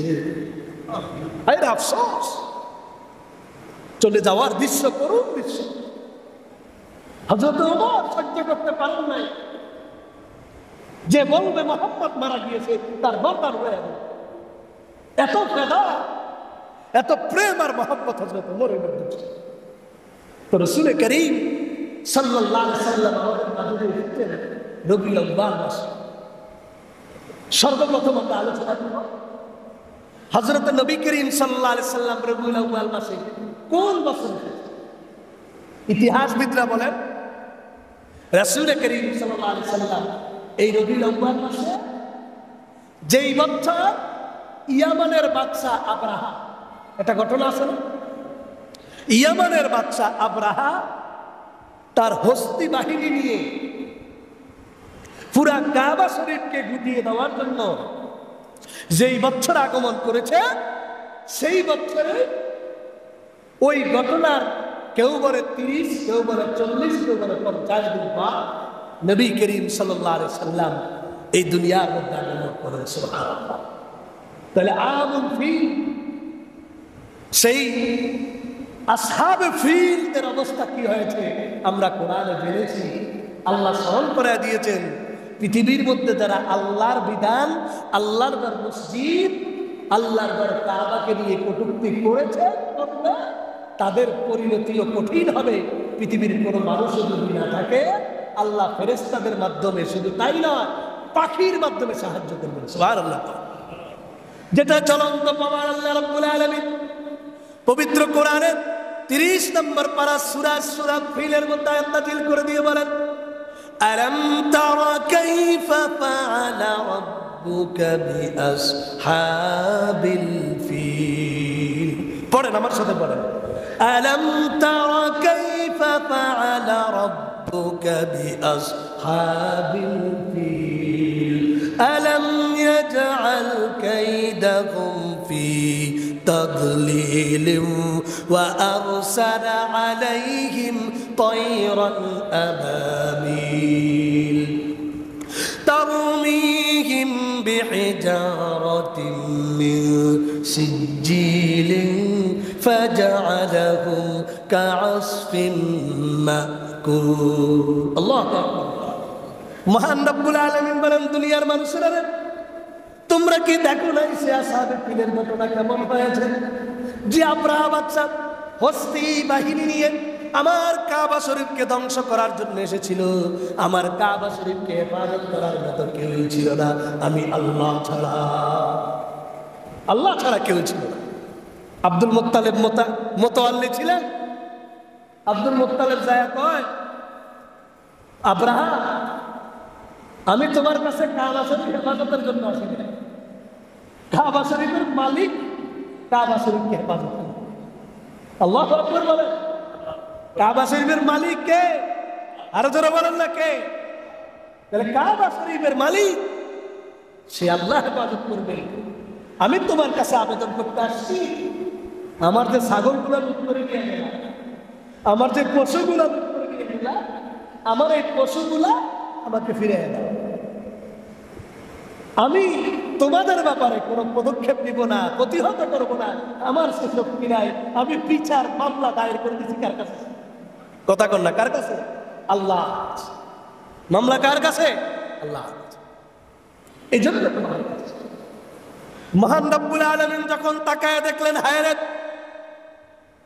আমার এই কাবা তো শুধু কাবা নয়, পৃথিবীর অন্য কোনো মসজিদের মতো নয়। পৃথিবীর মসজিদে জামাতে নামাজ পড়লে মাত্র 25 রাকাত, মাত্র 30 রাকাত, 27 রাকাতের সওয়াব তোমরা পাই না। কিন্তু আমার এই কাবা শরীফের মধ্যে 1 রাকাত নামাজ যদি পড়ে ফেলেও পড়ি, তাহলে কয় রাকাতের সওয়াব হবে? 1 লক্ষ রাকাতের। সুবহানাল্লাহ। এটা তো সেই কাবা, যেই কাবাকে দেখার সাথে সাথে মানুষের দোয়া কবুল হয়ে যায়। হায় রে, সেই কাবা তো জিব্রাইল বানিয়েছে, ফেরেশতারা বানিয়েছে। সেই কাবাকে তো তওয়াফ করতেছে আসমানের মধ্যে আমার ফেরেশতারা। এই কাবা তো আমার একমাত্র নবী হযরত ইব্রাহিমের মাধ্যমে দুনিয়াতে আবার প্রতিষ্ঠিত হয়েছে। এই কাবার আশেপাশে যদিও কেউ নেই, হেফাজত করার মতো যদিও কেউ নেই, আমি আল্লাহ আমার এই কাবাকে হেফাজত করার দায়িত্ব নিয়েছি। আল্লাহ যদি কারো হেফাজতের দায়িত্ব নেন, পৃথিবীকে কেউ শেষ করতে পারবে না। ভাই কথা বলেন, ইসলামকে ধ্বংস করার জন্য কত পাওয়ার আসছে কিনা? পারছে কিছু করতে? আল্লাহর এই তাওহীদকে মিটিয়ে দেওয়ার জন্য পৃথিবীর শ্রেষ্ঠ নর্দমার কীট, সবচেয়ে বড় নর্দমার কীট ফেরাউন এসেছিল, কারুন এসেছিল, নমরুদ এসেছিল। যেই নমরুদ ইতিহাসে কতগুলো আছে, সত্য হতে পারে, মিথ্যা হতে পারে। যেই নমরুদ আল্লাহর দিকে পর্যন্ত কি ভাই ঘটনা আছে না? সত্য মিথ্যা সেটা হলো ইতিহাস। সেই নমরুদ পৃথিবীর মধ্যে এসেছে, কিন্তু আল্লাহ রাব্বুল আলামিন আসমানে বসে বসে এই ফেরাউন, এই নমরুদদের অবস্থা দেখে আল্লাহ আসমানে হাসতেছেন, হায় তোদের চেয়ে কত বড় শক্তিশালী জালিম শাসক পৃথিবীর মধ্যে এসেছিল, তারাও পর্যন্ত পৃথিবীতে লাস্টিং করতে পারে নাই। এই পৃথিবীর কোনো জালিমের জায়গা না। কথা বলেন ঠিক কিনা? এই পৃথিবীর কোনো জালিমের জায়গা না। আমি যদি বলি সেটাও সত্য, না বললেও সত্য। আমার চাকরি গেলেও সত্য, চাকরি থাকলেও সত্য। খেদমত গেলেও সত্য, খেদমত থাকলেও সত্য। এটা একেবারেই আল্লাহ দেওয়া চির সত্য কথা বলেন। আল্লাহ রাব্বুল আলামিন আব্রাহা বাদশার তামাশা চাইতেছেন। আব্রাহা বাদশার যে প্রধান হাতি ছিল মাহমুদ, সেই প্রধান হাতিকে যখন হেলায়া নিয়ে যাইতেছে, দৌড়ায়া নিয়ে যাইতেছে, ওই মাহমুদ হাতি সেদিকে যাইতেছে না, সে বসে আছে। তার দ্বারা সম্ভব নয় কাবাকে হামলা করা। কিন্তু আব্রাহা বাদশা অনেক জোরাবুলি করার কারণে সকলেই একত্রিত হয়ে কাবাকে যখন হামলা শুরু করলো, হামলা করার সাথে সাথে আল্লাহ পাক ডাক দিয়ে বললেন, আইনা জুনুদি, আইনা জুনুদি। আল্লাহ বললেন, আমার সৈন্যরা কোথায় গেল? আল্লাহ এখানে বিশাল ফেরেশতার সৈন্য লাগালেন। যত বড় শক্তি তাকে অপমান করছেন, তত ছোট শক্তি দিয়ে। কি ভাই ঠিক না? আরে কথা বলেন না। আমরা যতজনে যত বড় শক্তি মনে করি, আমার এই আছে সে আছে বললে যার দিয়ে উড়ে দিব, কিন্তু ছোট্ট বাচ্চাদের কাছেও তারা হেরে যায় অল্প সময়। ঘোষণা আরে কথা কি আমি বলতেছি না আল্লাহ বলতেছি? কথা কার? দোস্ত সবসময় আমার দিকে এনে কি লাভ হবে? আমার কথা তো আমি আবার আল্লাহর কথা বলতেছি। আল্লাহ রাব্বুল আলামিন বলেন, সবচেয়ে বড় শক্তি আব্রাহা, পৃথিবীর মধ্যে শ্রেষ্ঠ শক্তি আব্রাহা। কত বড় গাদ্দার হতে পারে সে? আমার এই কাবা শরীফকে ধ্বংস করার জন্য হস্তি বাহিনী নিয়ে আসলো। আল্লাহ বললেন জিব্রাইল আল্লাহর কাছে বললেন, আল্লাহ গো তুমি বলো এই পুরা পাখা দিয়ে আব্রাহা বাদশা তার অস্তিত্ব মাটির সাথে মিলিয়ে দেই। আল্লাহ বলেন, না না জিব্রাইল, আমি মশা মারতে কামান ফিট করি না। আল্লাহু আকবার। আমি মশা মারতে কামান ফিটিং করি না। আরে জিব্রাইল, এটা তো মশা। আমি আল্লাহর কাছে কি আব্রাহা বাদশা কোনো শক্তি? কথা বলেন না। ফেরাউন কোনো শক্তি? নমরুদ হামান কোনো শক্তি?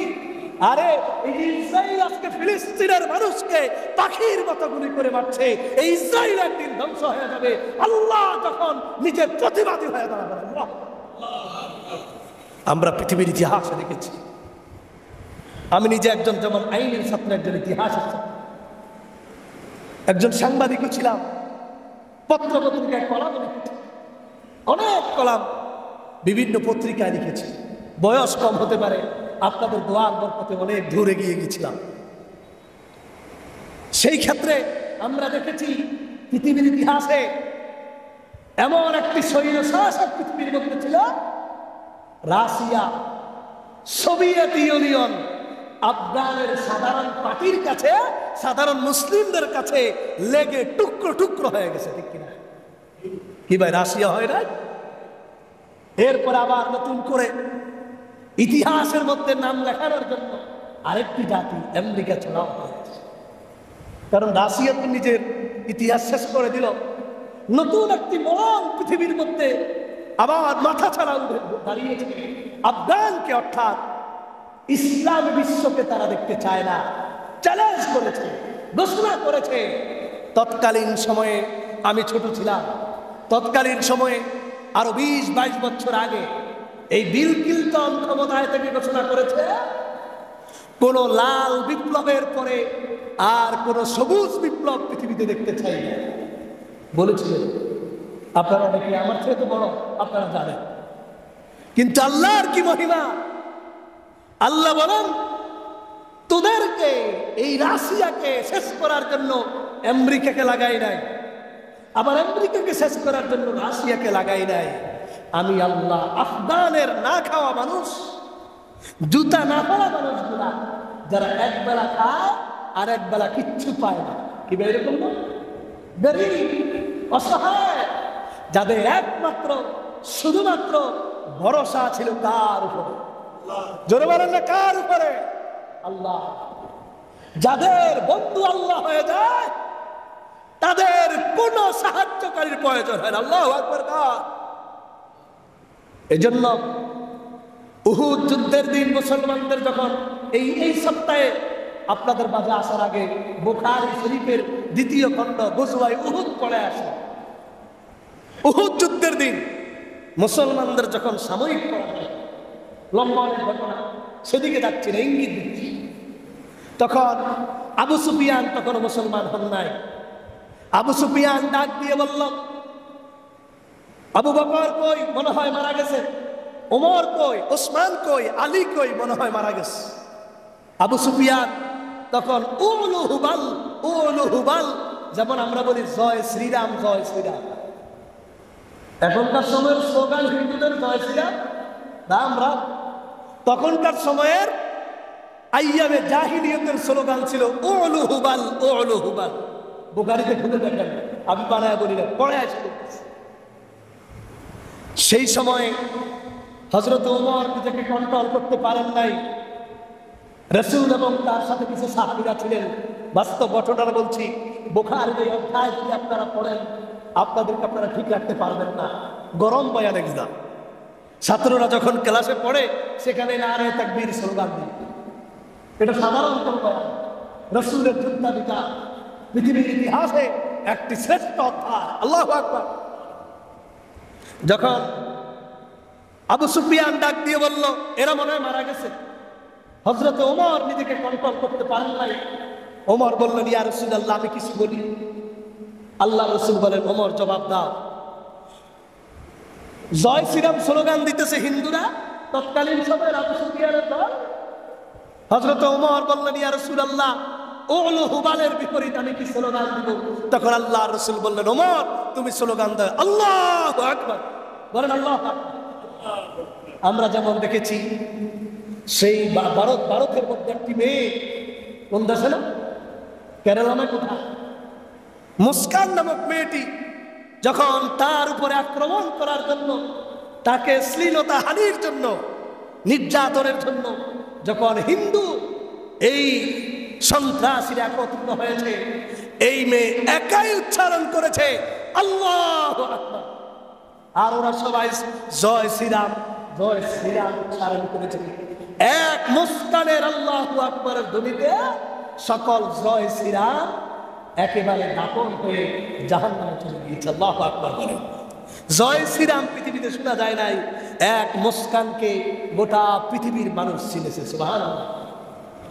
হযরতে আবু সুফিয়ান এই কথাটাই আমি ক্লাসের মধ্যে বলেছি, কারণ বুখারী শরীফ রাসূলের যুগে রাসূল হাদিস বলেছেন, হাদিসটা যদি সেই যুগে রাইখা দেয়, এই যুগের সাথে যদি মিলায় না দেয়, তাহলে তো হাদিস আর আমাদের জন্য পালন করা যাবে না। কোরআন নাজিল হয়েছে ১৫০০ বছর আগে। কোরআনের বিধান ২০২৪ সনে চলবে কি চলবে না? আরে কথা কন না, অবিশ্বাস হয়। কোরআন নাজিল হয়েছে ১৫০০ বছর আগে, এই কোরআন চলবে কিয়ামত পর্যন্ত। এর বিধান একমাত্র আল্লাহ নিজেই নাজিল করেছেন। সুবহানাল্লাহ। সেই হযরত ওমর বললেন, ইয়া রাসূলুল্লাহ, উলু হুবালের বিনিময়ে পরিবর্তে আমি কি স্লোগান দেব? জয় শ্রীরামের পরিবর্তে কি স্লোগান দেব? হযরত ওমরের এই কথার জবাবে রাসূল বলেছেন, ওমর তুমি বলো আল্লাহু আকবার, আল্লাহু আজাল, আল্লাহু আকবার, আল্লাহু আজাল। আবার আবু সুফিয়ান স্লোগান দেওয়া শুরু করলো, লানা উজ্জা ওয়ালা উজ্জা লাকুম। আমাদের জন্য সরস্বতী আছে, দুর্গা দেবী আছে, আমাদের জন্য মা কালী আছে। বলে কি বলে না? কি ভাই? হযরত রাসূলের কাছে ওমর বললেন, ইয়া রাসূলুল্লাহ, এর বিপরীত কি স্লোগান দেব? আল্লাহ রাসূল বললেন, ওমর তুমি স্লোগান দাও, লানা আল্লাহু ওয়ালা মাওলা লাকুম। আল্লাহু আকবার। লানা মাওলানা ওয়ালা মাওলা লাকুম। আমাদের জন্য আমাদের আল্লাহই আছেন, তোদের কোনো আল্লাহ নাই। সুবহানাল্লাহ। যাদের আল্লাহ পৃথিবীর মধ্যে আছে, যাদের আল্লাহর শক্তি পৃথিবীর মধ্যে আছে, তাদেরকে পৃথিবীতে ঠেকাবে কে? কোনো সাহস নেই। ঠিক কিনা? যার জ্বলন্ত প্রমাণ আফগানিস্তানে আমরা দেখেছি, যদি একটি স্বীকৃত রাষ্ট্র, যে পত্রিকাগুলো আফগানিস্তানের বিরুদ্ধে কথা না বললে তাদের পত্রিকা চলতো না, সেই পত্রিকা প্রথম আলো, সেই যুগান্তর, সেই কি বলে যে আপনার আরো আছে না বিভিন্ন পত্রিকা, আজকে তারাই বলে আগামী বিশ্বের 10 বছরের পরে আগামী বিশ্বে নেতৃত্ব দিবে আফগানিস্তান। এটা আমি বলতেছি, পত্রিকা যে সব বিলীন হয়ে যাবে, আফগানিস্তান এত সুন্দরভাবে চলতেছে। সুবহানাল্লাহ। তো কথা থেকে আসতে বলছি এই আফগানের মাটিতে। এই জন্য কবি ইকবাল বলেন, अगर अफगानियों पर कोहे गम टूटा है तो क्या गम के खूने जिगर से होता है सार पैदा।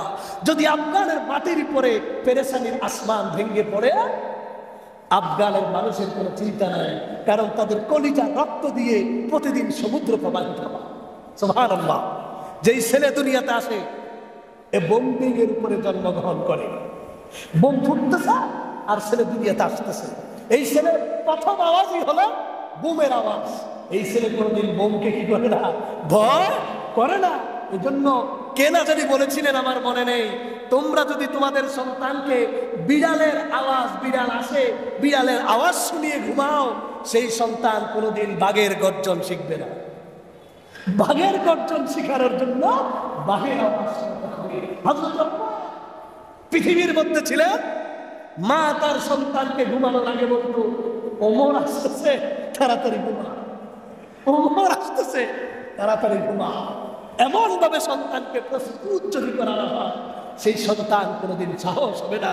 আমরা ভেবেছিলাম আমাদের এই বাংলার সোনার সন্তানেরা ফেসবুক নিয়ে আছে, বৈষম্য বিরোধী ছাত্র আন্দোলনের ছেলেরা ইউটিউব নিয়ে আছে, পাবজি ফ্রি ফায়ার গেম নিয়ে আসছে, এদের কাছ থেকে দেশে কিছু আশা করা যাবে না, এরা দেশের কিছু করতে পারবে না। দেখলাম পুরাই ব্যতিক্রম।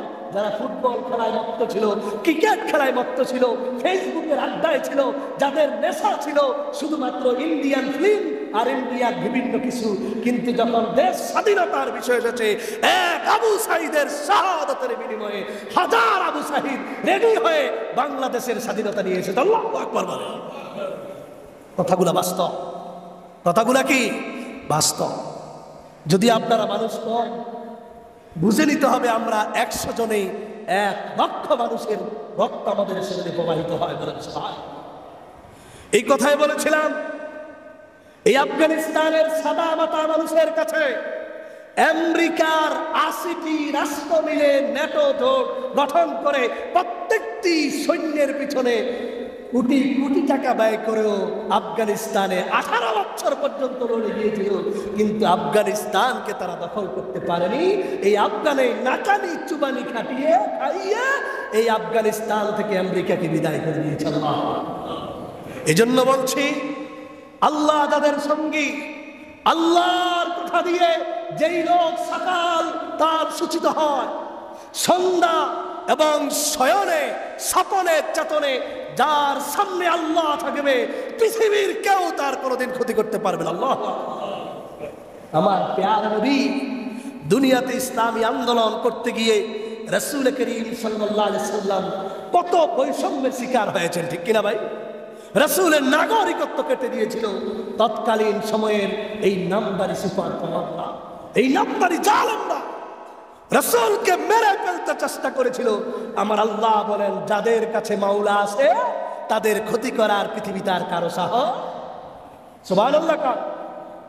এইভাবে আলোচনা আসছিলাম।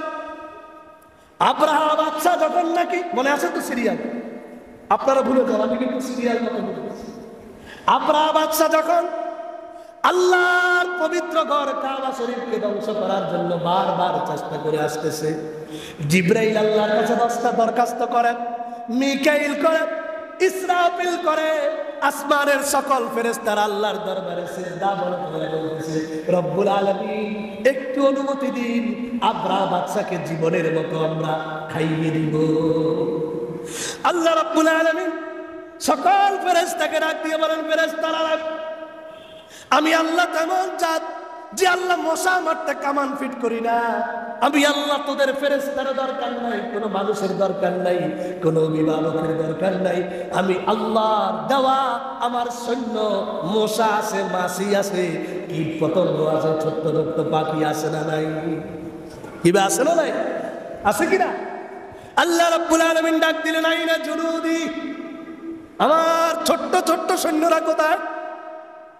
ছোট্ট পাখি আবাবিল ঝাঁকে ঝাঁকে ছোট্ট পাখি এসে আল্লাহর দরবারে হাজির করলো আর বলল, রব্বুল আলামিন যা হুকুম করবেন আজকে তাই হবে।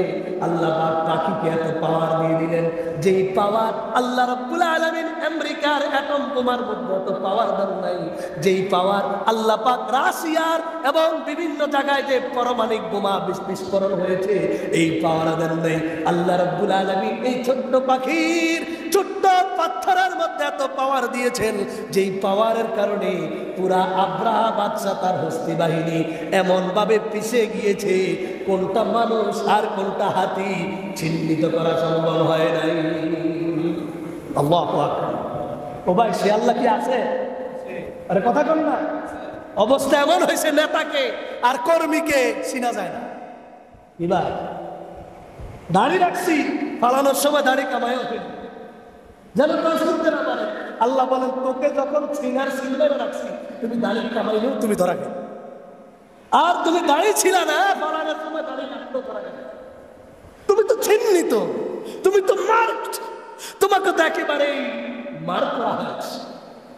আল্লাহ রাব্বুল আলামিন বলেন, আব্রাহাম এত বড় দুঃসাহস আমার কাবা শরীফের বিরুদ্ধে দেখিয়েছিস, আমি আল্লাহ তোকে কোনো অস্ত্র কামান ফিটিং করি নাই, এই আবাবিল পাখি দ্বারা আমি আল্লাহ তোকে শেষ করে দিয়েছি। আল্লাহ রাব্বুল আলামিন আয়াত নাজিল করে দিয়েছেন ১৫০০ বছর আগে। কি দরকার ছিল রে ভাই এই কোরআনের ছোট্ট সূরাটা নাজিল করা? কোনো দরকার ছিল কিনা? আল্লাহ রাব্বুল আলামিন বলেন, আব্রাহাম এর চেয়েও আরো শক্তিশালী যদি পৃথিবীর মধ্যে কেউ আসে, আল্লাহর নিদর্শনের উপর যদি আঘাত করতে আসে, আমি আল্লাহ তাদেরকে বুঝানোর জন্য এই কোরআনের মধ্যে ছোট্ট সূরা নাজিল করে দিয়েছি। সুবহানাল্লাহ। কিংবা কথা কি খারাপ লাগে আপনাদের? এই কথাই আল্লাহ রাব্বুল আলামিন আয়াত নাজিল করে দিয়ে বলেন, আলাম তারা কাইফা ফাআলা রাব্বুকা বিআসহাবিল ফিল আলাম ইয়াজআল কাইদাহুম ফি তাদলিল ওয়া আরসালা আলাইহিম তায়রান আবাবিল তারমিহিম বিহিজারাতিন মিন সিজ্জিল ফাজআলাহুম কাআসফিন মাকুল। আল্লাহ রাব্বুল আলামিন বলেন, আরসালা আলাইহিম তায়রান মিন আবাবিল, এমন ভাবে পাথর নিক্ষেপ করছে, বোম্বিং করলে, ব্রাশ ফায়ার ব্রাশ ফায়ার করলে মানুষের যে অবস্থা হয়, এমন বোম্বিং আল্লাহ করে দিয়েছেন। সরিষার দানার চেয়ে ছোট্ট পাথর এই পাখির চোয়ালের মধ্যে ছিল, এমন ভাবে পাথর নিক্ষেপ করেছে, পিছে ডাইল হয়ে গিয়েছে, এমন ডাল হয়েছে কোনটা আপনার কি বলে যে আল্লাহ নিজে উদাহরণ দিচ্ছেন, ছাগলে খাইলে, বকরিয়ে খাইলে পাতা খায় না, আম গাছের পাতা, কাঁঠাল গাছের পাতা, আরো বিভিন্ন লতা পাতা, এগুলা খাওয়ার পরে ছাগলের বড়ি যে অবস্থা হয়, এখান থেকে কি আপনি বাইর করতে পারবেন কোনটা আম গাছ কোনটা কাঁঠাল গাছ? সম্ভব? আল্লাহ বলেন এমন ভাবে করে দিয়েছি, যেমন নাকি ছাগলে পাতা খাইলে, ঘাস খাইলে, গরুকে বিভিন্ন ধরনের গরুর মেদা থেকে, চনা থেকে যেমন বের করা, ফাইন্ড আউট করা সম্ভব নয়, এমন ভাবে করে দিয়েছি কোনটা আব্রাহা বাদশা আর কোনটা সৈন্য আর কোনটা হাতি, এটাও চিহ্ন করা যায়। সুবহানাল্লাহ। সে আল্লাহ সাল্লাল্লাহু কথা বল না, বিশ্বাস হয় কিনা? এই আমরা তো দেখছি অল্প কদিন আগে, আল্লাহ তো আমাদের কাছে আসে, কিভাবে আসে কিনা? এই জন্য সবসময় আমাদের স্লোগান থাকবে নারায়ে তাকবীর। কথা বলেন নাকি? সব দলের স্লোগান, সকল দলের স্লোগান হবে নারায়ে তাকবীর, আল্লাহু আকবার, লিল্লাহি তাকবীর। এটাই হলো সবচেয়ে বড় স্লোগান। আর যত জয় শ্রীরাম আর জয় হিন্দ আর কিছু বললাম না, জয় পাকিস্তান অথবা জয় কি বলেছেন ইন্ডিয়া অথবা জয় বাংলা, যাই বলেন না কেন, এগুলা কোনো স্লোগান নয়। আল্লাহর নামে স্লোগান সকালে এবং সন্ধ্যায় সকল ক্ষেত্রে যদি হয় নারায়ে তাকবীর, আল্লাহু আকবার, সেই বান্দাদেরকে ঠেকাইতে কেউ পারবে? কথা বলেন, পারবে? সুতরাং রাসূল করিম সাল্লাল্লাহু আলাইহি সাল্লামের জন্ম হয়েছে, আমাদের আলোচনা বুঝে আসলো যেই বছর হস্তি বাহিনীর ঘটনা ঘটছে, এই বছরে রাসূল আসছে। এবার আসি রাসূল করিম সাল্লাল্লাহু আলাইহি সাল্লাম তো বছরে আসছেন কোন মাসে? কি কিবা দরকার আছে না? আমি তো আপনাদেরকে বললাম যদি ধারাবাহিক আলোচনা শুরু করি, আপনারাও উঠবেন না, ভালো লাগবে, আপনারাও শুনবেন, আলোচনা শেষ হবে, বিস্তর আলোচনা বসবে। মাত্র একটা ইতিহাস গ্রন্থের কথা বলবো, এটা আলোচনা শেষ করতে আমি এক সপ্তাহ হবে, এই লাগাতার এত কিছু লেখা আছে। এরপরে তা আছে সিরাত ইবনে হিশাম, আল্লাহু আকবার, কত বড় বড় রাসূলের বায়োগ্রাফি নিয়ে আলোচনা করা হয়েছে। সবে তুষার, সকাল থেকে সন্ধ্যা যদি আমরা আলোচনা করতে থাকি, শেষ করার মতো অধ্যায় ফিস্টা ফিস্টা। কলম ধরেছিলেন রাসূলের বায়োগ্রাফি নিয়ে, কলম চলতেছে, কলম শেষ হয় না, ফজরের আযান মুয়াজ্জিন দিয়ে দিছে বলতেও পারে। রাসূল এমন একজন, আল্লাহ এমন একজন নবী আমাদের জন্য পাঠিয়েছেন, সুবহানাল্লাহ। এবার আসি কোন মাসে এসেছেন রাসূল করিম সাল্লাল্লাহু আলাইহি সাল্লাম? রবিউল আউয়াল মাসে দুনিয়াতে এসেছেন। কোন মাসে? কথা বলেন না, কোন মাসে? এবার আসি কোন দিন আসছে, জানার দরকার আছে। রাসূল করিম সাল্লাল্লাহু আলাইহি সাল্লাম এই রবিউল আউয়াল মাসের সোমবার দিনে শবে সাদিকের সময় এই দুনিয়াতে আগমন করেছে, সুবহানাল্লাহ। আমার কাছ থেকে ইতিহাসটা ভালো করে জেনে নেবেন। এক নম্বর, কোন বছর? হস্তি বাহিনী। কোন বছর? হস্তি বাহিনী মনে থাকবো তো। নাম্বার 2, রাসূল করিম কোন মাসে আসছেন? রবিউল আউয়াল মাসে। নাম্বার 3, রাসূল করিম সাল্লাল্লাহু আলাইহি সাল্লাম কোন দিন আসছেন? সোমবার, শবে সাদিক। কয়টা গেল পয়েন্ট? নাম্বার 4, রাসূল করিম সাল্লাল্লাহু আলাইহি সাল্লাম রবিউল আউয়াল মাসে আসছেন, কোন তারিখে আসছেন? এটা নিয়ে মতামত আছে।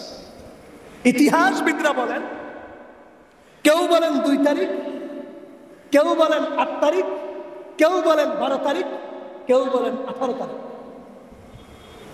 হয়েছে নি গন্ডগোল? কিন্তু দিন, কথা বলেন, দিন কি ঠিক আছে? দিন কিভাবে ঠিক আছে? মোবাইলটা আমার মোবাইলটা, দিন কিভাবে ঠিক আছে?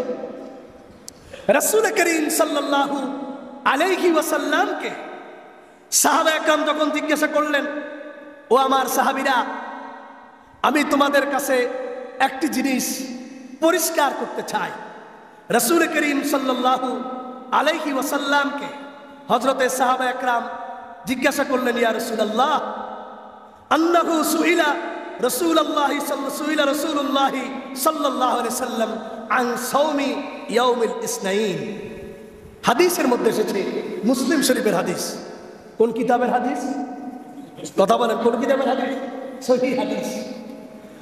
ফাকাদ রুবিয়া মুসলিম, ফাকাদ রাওয়া মুসলিম আন আবি কাতাদাহ আল আনসারী রাদিয়াল্লাহু তাআলা আনহু আন্নাহু সুইলা রাসূলুল্লাহ সাল্লাল্লাহু আলাইহি ওয়াসাল্লাম আন সাওমি ইয়াউমিল ইসনাইন ফাকালা যাকা ইয়াউমু বুলিদতু ফীহি ওয়া উনজিলা আলাইয়া ফীহি আও কামা ক্বালা আলাইহিস সালাতু ওয়াস সালাম। মুসলিম শরীফের হাদিস। হযরত আবু কাতাদা আনসারী রাদিয়াল্লাহু তাআলা আনহু, উনি তার থেকে বর্ণনা আছে, তিনি বলেন রাসূল করিম সাল্লাল্লাহু আলাইহি সাল্লামকে জিজ্ঞাসা করা হলো, ইয়া রাসূলুল্লাহ, আপনি কেন সোমবারের দিনে রোজা রাখেন? সোমবার রোজা? সোমবার। রাসূল করিম সাল্লাল্লাহু আলাইহি সাল্লাম বলেন, ও আমার সাহাবীরা, সোমবার আমি 2 কারণে রোজা রাখি।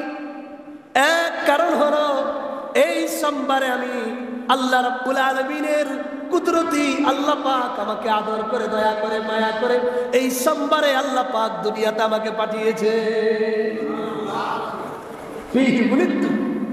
এই সোমবার আমি জন্মগ্রহণ করেছি। ওয়া উনজিলা আলাইয়া ফীহি, এই সোমবারে আমার উপরে আল্লাহ পাক কোরআনে মাজিদ নাযিল করেছেন। সুবহানাল্লাহ।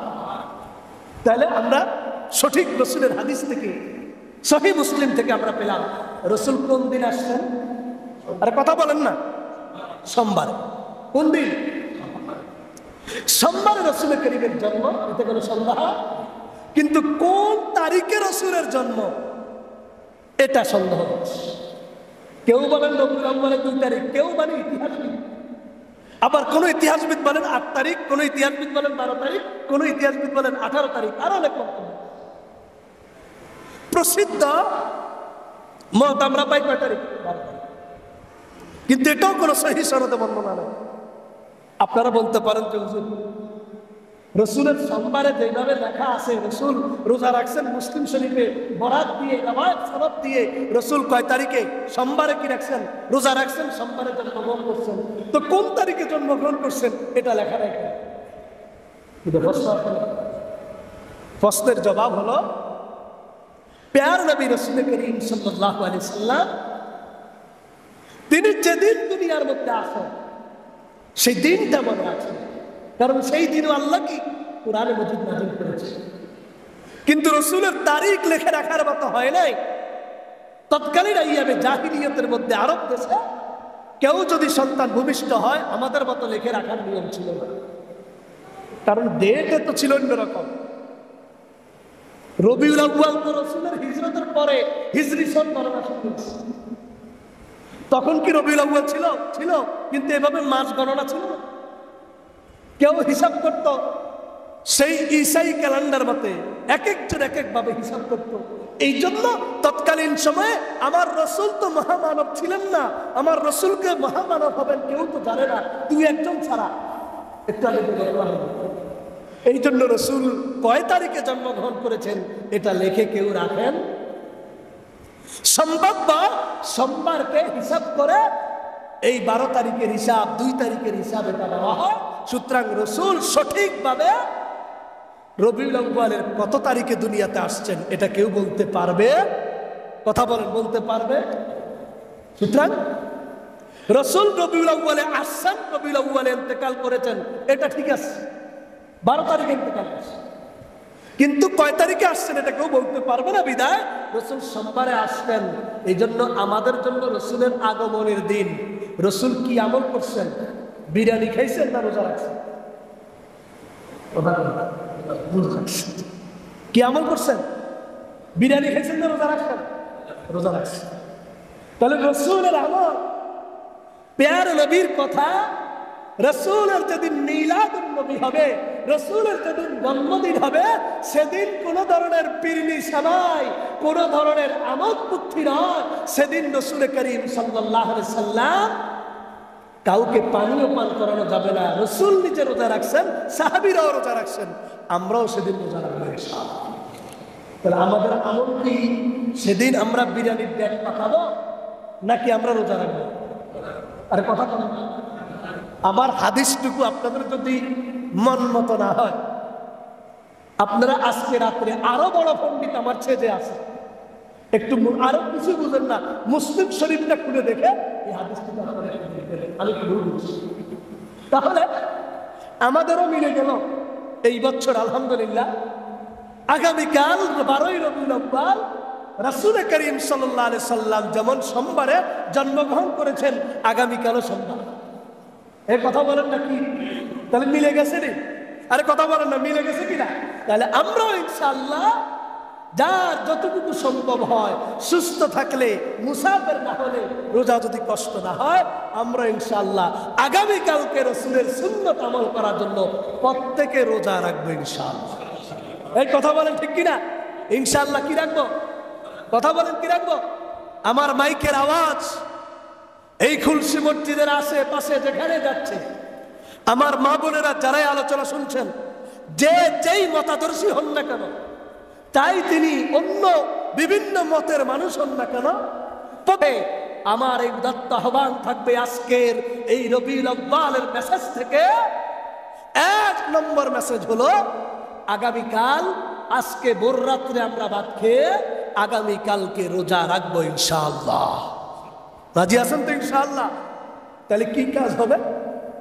রাসূলের সুন্নাতটা যথাযথ পালন হবে ইনশাআল্লাহ। আর যারা আগামীকালকে রোজা না রেখে মুখে দেখানোর জন্য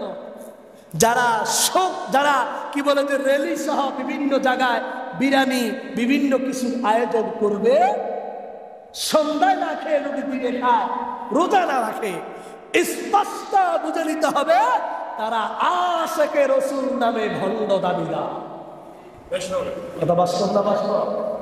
যদি দলিল খণ্ডন করতে পারেন, এই হাদিস আমার এই কথা থেকে আনা করতে পারেন, আগামী জুমার আসবো না ইনশাআল্লাহ। আমি একটা কথাও বলবো না, প্রত্যেকটি কথার রেফারেন্স দিয়ে এই ৬-৭ বছর আপনাদের সামনে উপস্থাপন করে আসছি। আজকে বলছি, যেদিন এখান থেকে রিজিক উঠে যাবে সেদিন পর্যন্ত ইনশাআল্লাহ in the light of the Holy Quran and authentic books of Hadith, Quran সুন্নাহর আলোচনা করেছি, করব। কারো রক্ত চক্ষুকে ভয় করব না ইনশাআল্লাহ। করি নাই, করব না। প্রয়োজনে প্রতিবাদ করব, আপনারা আমার সাথে প্রতিবাদ করবেন। হকের আওয়াজ কেউ এই কয়েক বছর বন্ধ করতে পারে নাই। আগামী জীবনে যেন এই মসজিদের মিম্বর থেকে হকের আওয়াজ কেউ বন্ধ করতে না পারে ইনশাআল্লাহ। আসেন তো ইনশাআল্লাহ। এই জন্য বলছি, আমাদের ১ নম্বর আজকে রবিউল আউয়াল হচ্ছে আগামী দিন রবিউল আউয়াল তো পালন করব। ওই যে কবি নজরুল বলেছেন, রবিউল আউয়াল আসলে রসুলকে আমরা স্মরণ করি, রবিউল আউয়াল গেলে রসুলকে ভুলে যায়। এমন যেন না শুধু ১২ই রবিউল আউয়াল আসলে রসুলকে স্মরণ করব, এরপরে প্যারা নবীকে ভুলে যাব। এটা আশেক নয়, এটা প্রেমিক নয়। এই প্রেমিক নামে ধোঁকাবাজ। যেমন যারা 14ই ফেব্রুয়ারি ভ্যালেন্টাইন্স ডেতে শুধু ভালোবাসার নামে ধোঁকাবাজি করে অন্যের মেয়েকে নষ্ট করে, তেমনি ভাবে যারা 12ই রবিউল আউয়াল আসলে শুধুমাত্র রসুলের প্রেম আর ইশক দেখিয়ে অন্যদেরকে গালিগালাজ করে, বুঝতে হবে তারাও আশেক নামে ধোঁকাবাজ। সুতরাং আমরা এই বাংলার জমিনে, এই আমাদের বাংলার সোনার সুজলা সফলা শ্যামলা শস্য সবলা এই বাংলার সোনার জমিনে আমরা ইসলামকে নিয়ে চলেছি, চলব কিয়ামত পর্যন্ত। বাংলার জমিনে ইসলাম থাকে, আল্লাহর কাছে দোয়া করবেন আমিন। সম্মানিত মুসল্লি ভাইরা, আলোচনার শেষ পর্যায়ে এসে বলছি, তাহলে আমরা আজকে জানলাম রসুলের জন্ম বছর হলো হস্তি বাহিনীর বছর। রসুলের জন্মের মাস কোন মাস? রসুলের জন্মের দিন সোমবার। রসুলের জন্ম তারিখ নির্দিষ্ট নয়। নির্দিষ্ট কেউ যদি দেখাতে পারেন সহিহ হাদিসের আলোকে, তা আগামী জুমা আমি আপনার পক্ষে কথা বলবো। কিন্তু আমি একটুটুকু রিসার্চে যায় হয়েছে, আমাদের ইসলামিক স্কলার বড় বড় ওলামা একরামদের ইতিহাস রিসার্চে যায় হয়েছে, নির্দিষ্ট রসুলের জন্মের তারিখ নেই, জন্মের দিন আছে। কিন্তু রসুল করিম সাল্লাল্লাহু আলাইহি সাল্লাম এই রবিউল আউয়াল মাসেই তিনি ইন্তেকাল করেছেন। ধরে নিলাম আপনি 12 তারিখ রসুলের কি করলেন? জন্মদিন পালন করলেন।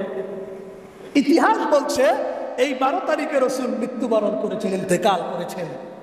এখন আপনি কি জন্মদিন পালন করবেন না শোক দিবস পালন করবেন? কথাটা বলেন, কথা বলেন না, আমাকে জবাব দেন, কোনটা পালন করবেন? তাহলে অর্ধেক দিন ফজরের পর থেকে নিয়ে দুপুর 12টা পর্যন্ত আমরা জন্মদিন পালন করব, দুপুর 1টা থেকে নিয়ে রাত্র 12টা পর্যন্ত আমরা শোক দিবস পালন করব। এমন হবে না? দুইটা করতে হবে। আর নইলে কি করতে হবে? শোক দিবসও নয়, জন্মদিন পালনও নয়। রসুলের জন্মদিন আমরা পালন করতে পারবো না। রাসূল করিম সাল্লাল্লাহু আলাইহি সাল্লাম মায়ের পেট থেকে নার কাটা অবস্থায় এসেছেন। আজকে এরপর থেকে এর আগে কোন শিশু কি নার কাটা অবস্থা আসছে?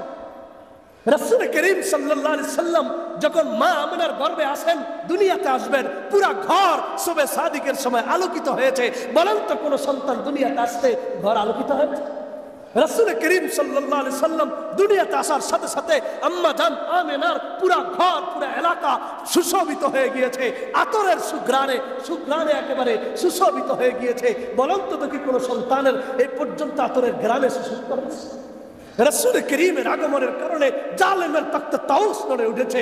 রাসূলের আগমনের কারণে, বেলাদতের মুবারাকের কারণে, মিলাদুন নবী সাল্লাল্লাহু আলাইহি সাল্লামের কারণে গোটা জগতের মধ্যে সকল বাতিল থরথর করে কেঁপেছে। বলেন তো দেখি কোন সন্তানের আগমনে এরপরে আগে কোন বাতিল থরথর করে কাঁপছে? তাহলে রাসূলের মিলাদুন নবী পালন করা যায় না? যায়? আরে কথা বলেন না, যায়? শুধু ইয়া নবী সালাম আলাইকা, ইয়া রাসূল সালাম আলাইকা, ইয়া হাবিব সালাম আলাইকা, সালাওয়াতুল্লাহি আলাইকা, এটা বলাই রাসূলের প্রেম নয়। রাসূলের বাস্তব প্রেম হলো রাসূল যা করতে বলেছেন, যা শুনতে বলেছেন, যা আমল করতে বলেছেন, সেটাই মানার নাম হলো রাসূলকে মানা। এছাড়া রাসূলের শুধু নামের দিন কিছু কাওয়ালি গাওয়া আর এটা রাসূলের নামে ভণ্ডামি আশিক ছাড়া আর কিছু না। এটাই বাস্তব। আমি কিন্তু কোনো অন্য ঘরের সন্তান না, আমিও বাংলাদেশের মুসলিম ঘরের সন্তান। আমার বাবাও মুসলমান, আমার আত্মীয় স্বজন মুসলমান, আমাদের মধ্যে অনেক ইসলামিক স্কলার রয়েছে। আমরা অন্য ঘরনার বাহিরে নয়। আমাদের কথা হলো এই বিজ্ঞানের যুগে, এই দর্শনের যুগে পাকিস্তান থেকে এক মূর্খ ব্যক্তি, পাকিস্তান থেকে এক লোককে আইনা এইভাবে আপনি লাল গালিচা সংবর্ধনা দিয়ে আপনি কি বুঝাতে চাচ্ছেন? এটাই কি রাসূলের প্রেম? রাসূলের প্রেম যদি থাকে তার মুখে তো লম্বা দাড়ি থাকবে, আপাদ মস্তক সুন্নত থাকবে। আর আজকে নবীর নামে এইভাবে লাল গালিচা পরিয়ে এইভাবে তাকে সম্বোধনা করেন, নাউজুবিল্লাহ, সে কি নবী? কাকে কার জায়গায় বসানো হচ্ছে? এটা আমি গত বছর আপনাদের মাঝে এইভাবে আলোচনা করেছি। সুতরাং ভাইরা আমার, বাস্তবতা এবং সত্য কথা হলো এটাই, রাসূল যা করতে বলেছেন সেটাই মানতে হবে, রাসূল যা করতে বলেছেন সেটাই শুনতে হবে। রাসূল করিমের কথা ছাড়া যদি ব্যস্ত হয়, আবু লাহাবের মতো প্রেমিক হব, জাহান্নামের আগুনও জ্বলব। কার মতো প্রেমিক? কথা বলেন না। আবু লাহাব কার মতো প্রেমিক? আবু লাহাব। আবু লাহাব রাসূল সাল্লাল্লাহু আলাইহি সাল্লামের জন্মের সুসংবাদ শুনে নিজের সবচেয়ে বড় বাঁধিকে আঘাত করে দিয়েছে। কি ভাই, এটা ভালো জিনিস না? কথা বলেন, ভালো জিনিস না? এর চেয়ে বড় সুখবর পৃথিবীতে আর আছে?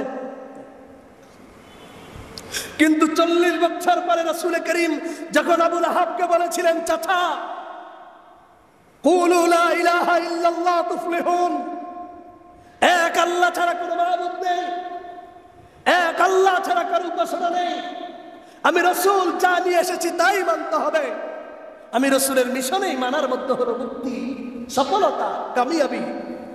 এই কথা বলার সাথে সাথে আবু লাহাব রাসূলকে পাথর মারার জন্য যখন নাকি উদ্যত হয়ে গেল, রাসূলকে মেরে ফেললে, আল্লাহ পাক আবু লাহাবের এত সুসংবাদ নিজের বাঁধি আজাদ করা সত্ত্বেও আল্লাহ তাকে ছাড় দেন নাই। আল্লাহ রাব্বুল আলামিন সাথে সাথে আবু লাহাবের বিরুদ্ধে কোরআনের আয়াতে তার বিরুদ্ধে জুডিশিয়াল ল কায়েম করে দিলেন। সুবহানাল্লাহ। সাথে সাথে আল্লাহ নাজিল করে দিলেন, তাব্বাত ইয়াদা আবি লাহাব ওয়া তাব্বা মা আগনা আনহু মালুহু ওয়া মা কাসাব সায়াসলা নারান যাতা লাহাব ওয়া ইমরাআতু হাম্মালাতাল হাতাব ফি জিদিহা হাবলুম মিন মাসাদ। আল্লাহ রাব্বুল আলামিন বলেন, আবু লাহাব বলেন, তুই যে বুক দিয়ে আমার রাসূল আমার হাবিবের ব্যাপারে যদিও তুই বাঁধি আজাদ করেছিস, আশিকে রাসূলের সেই দাবি তুই দেখাইছিস, কিন্তু আমার রাসূল যখন তোকে বলেছে আমার রাসূলের বিধান পালন করার জন্য, আমি আল্লাহর বিধান পালন করার জন্য, আমার রাসূল বলেছে সিরাত মানো, আমার রাসূল বলেছে তো আল্লাহর নবী তোমাদেরকে বলেছে 40 বছর পরে কোরআন মেনে চলো, এই কোরআন মেনে চললেই তোমাদের মুক্তি আর সফলতা আসবে। তুমি আবু লাহাব সহ্য করতে পারো নাই, যেই মুখ দিয়ে আমার রাসূলকে ধ্বংসের বাণী বলেছি, আমি আল্লাহ তুই যে ধ্বংস, তোর ফ্যামিলি ধ্বংস, তোর সব ধ্বংস, আমি আল্লাহ তোর ব্যাপারে জুডিশিয়াল ল কোরআনে কায়েম করে দিয়েছি। সুবহানাল্লাহ। সুতরাং ভাইরা আমার, আলোচনা করলে আলোচনা অনেকেই করা যাবে, আজকে আর আলোচনা দীর্ঘায়িত না করে ইনশাআল্লাহ আগামী শুক্রবার আল্লাহ পাক যদি আপনাদের কাছে সহি সালামতে আবার নিয়ে আসতে পারেন, সুযোগ করে দেন, ইনশাআল্লাহ সিরাতুন নবী সাল্লাল্লাহু আলাইহি সাল্লাম এবং আজকে মিলাদুন নবী সাল্লাল্লাহু আলাইহি সাল্লাম নিয়ে আলোচনা করেছি। এটা কিন্তু মিলাদুন নবী। কি হয়েছে আজকের আলোচনা? কি হয়েছে? এটাই মিলাদুন নবীর আলোচনা, এটাই হলো রাসূল করিম সাল্লাল্লাহু আলাইহি সাল্লামের আলোচনা। যেই কথাটুকু হযরত শেখ সাদি রাহমাতুল্লাহ আলাইহি বলেছিলেন, বালাগাল উলা বিকামালিহি كشف الدجى بجماله حسنت جميع خصاله صلوا عليه وآله সবাই আমার সাথে পড়েন بلغ العلا بكماله كشف الدجى بجماله حسنت جميع خصاله صلوا عليه وآله কবি বলেন بلغ العلا بكماله রাসূল করিম আল্লাহ পাকের থেকে যা সৌন্দর্য পেয়েছেন সব কিছু পেয়ে আল্লাহ রাসূল তার পরিপূর্ণতায় পৌঁছে গিয়েছে আল্লাহ যা দিয়েছেন আল্লাহ সব পরিপূর্ণতায় পৌঁছে গিয়েছে কাশাফাত তুজা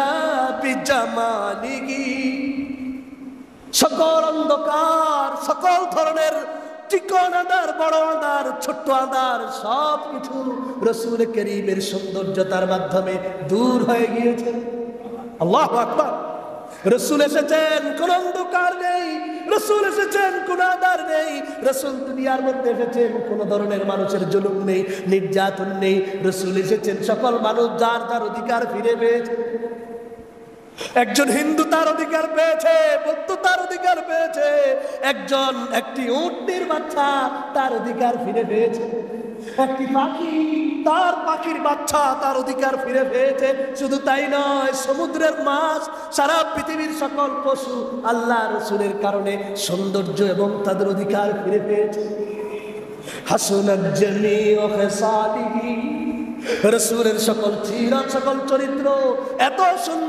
সুন্দর বর্ণনা করে শেষ করা সম্ভব নয় সাল্লু আলাইহি ওয়া আলি ও দুনিয়ার মানুষেরা সেই নবীর উপরে সবাই দরুদ পড়ো আল্লাহুম্মা সাল্লি আলা মুহাম্মদ ওয়া আলা আলি মুহাম্মদ কামা তুহিব্বু ওয়া তারজা আদাদা মা তুহিব্বু ওয়া তারজা আমার রাসূল এমন পেয়ারা নবী ছিলেন সেই নবীর উম্মত হতে পেরে আমরা খুশি না বেজার কথা বলেন না খুশি না বেজার খুশি আর সেই রাসূল এই রবিউল আউয়ালে চলে গিয়েছেন আমাদের জন্য রাসূল করিম আল্লাহর দেওয়া কোরআন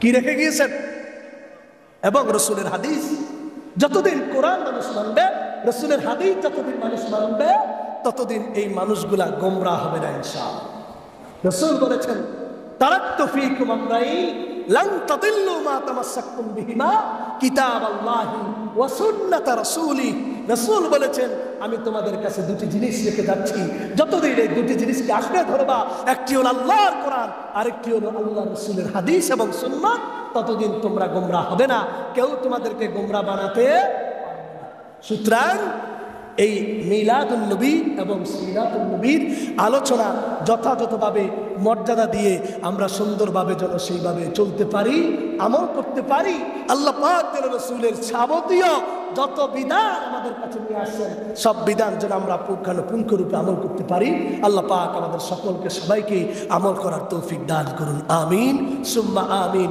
ওয়া আখির দাওয়ানা আলহামদুলিল্লাহি রাব্বিল আলামিন।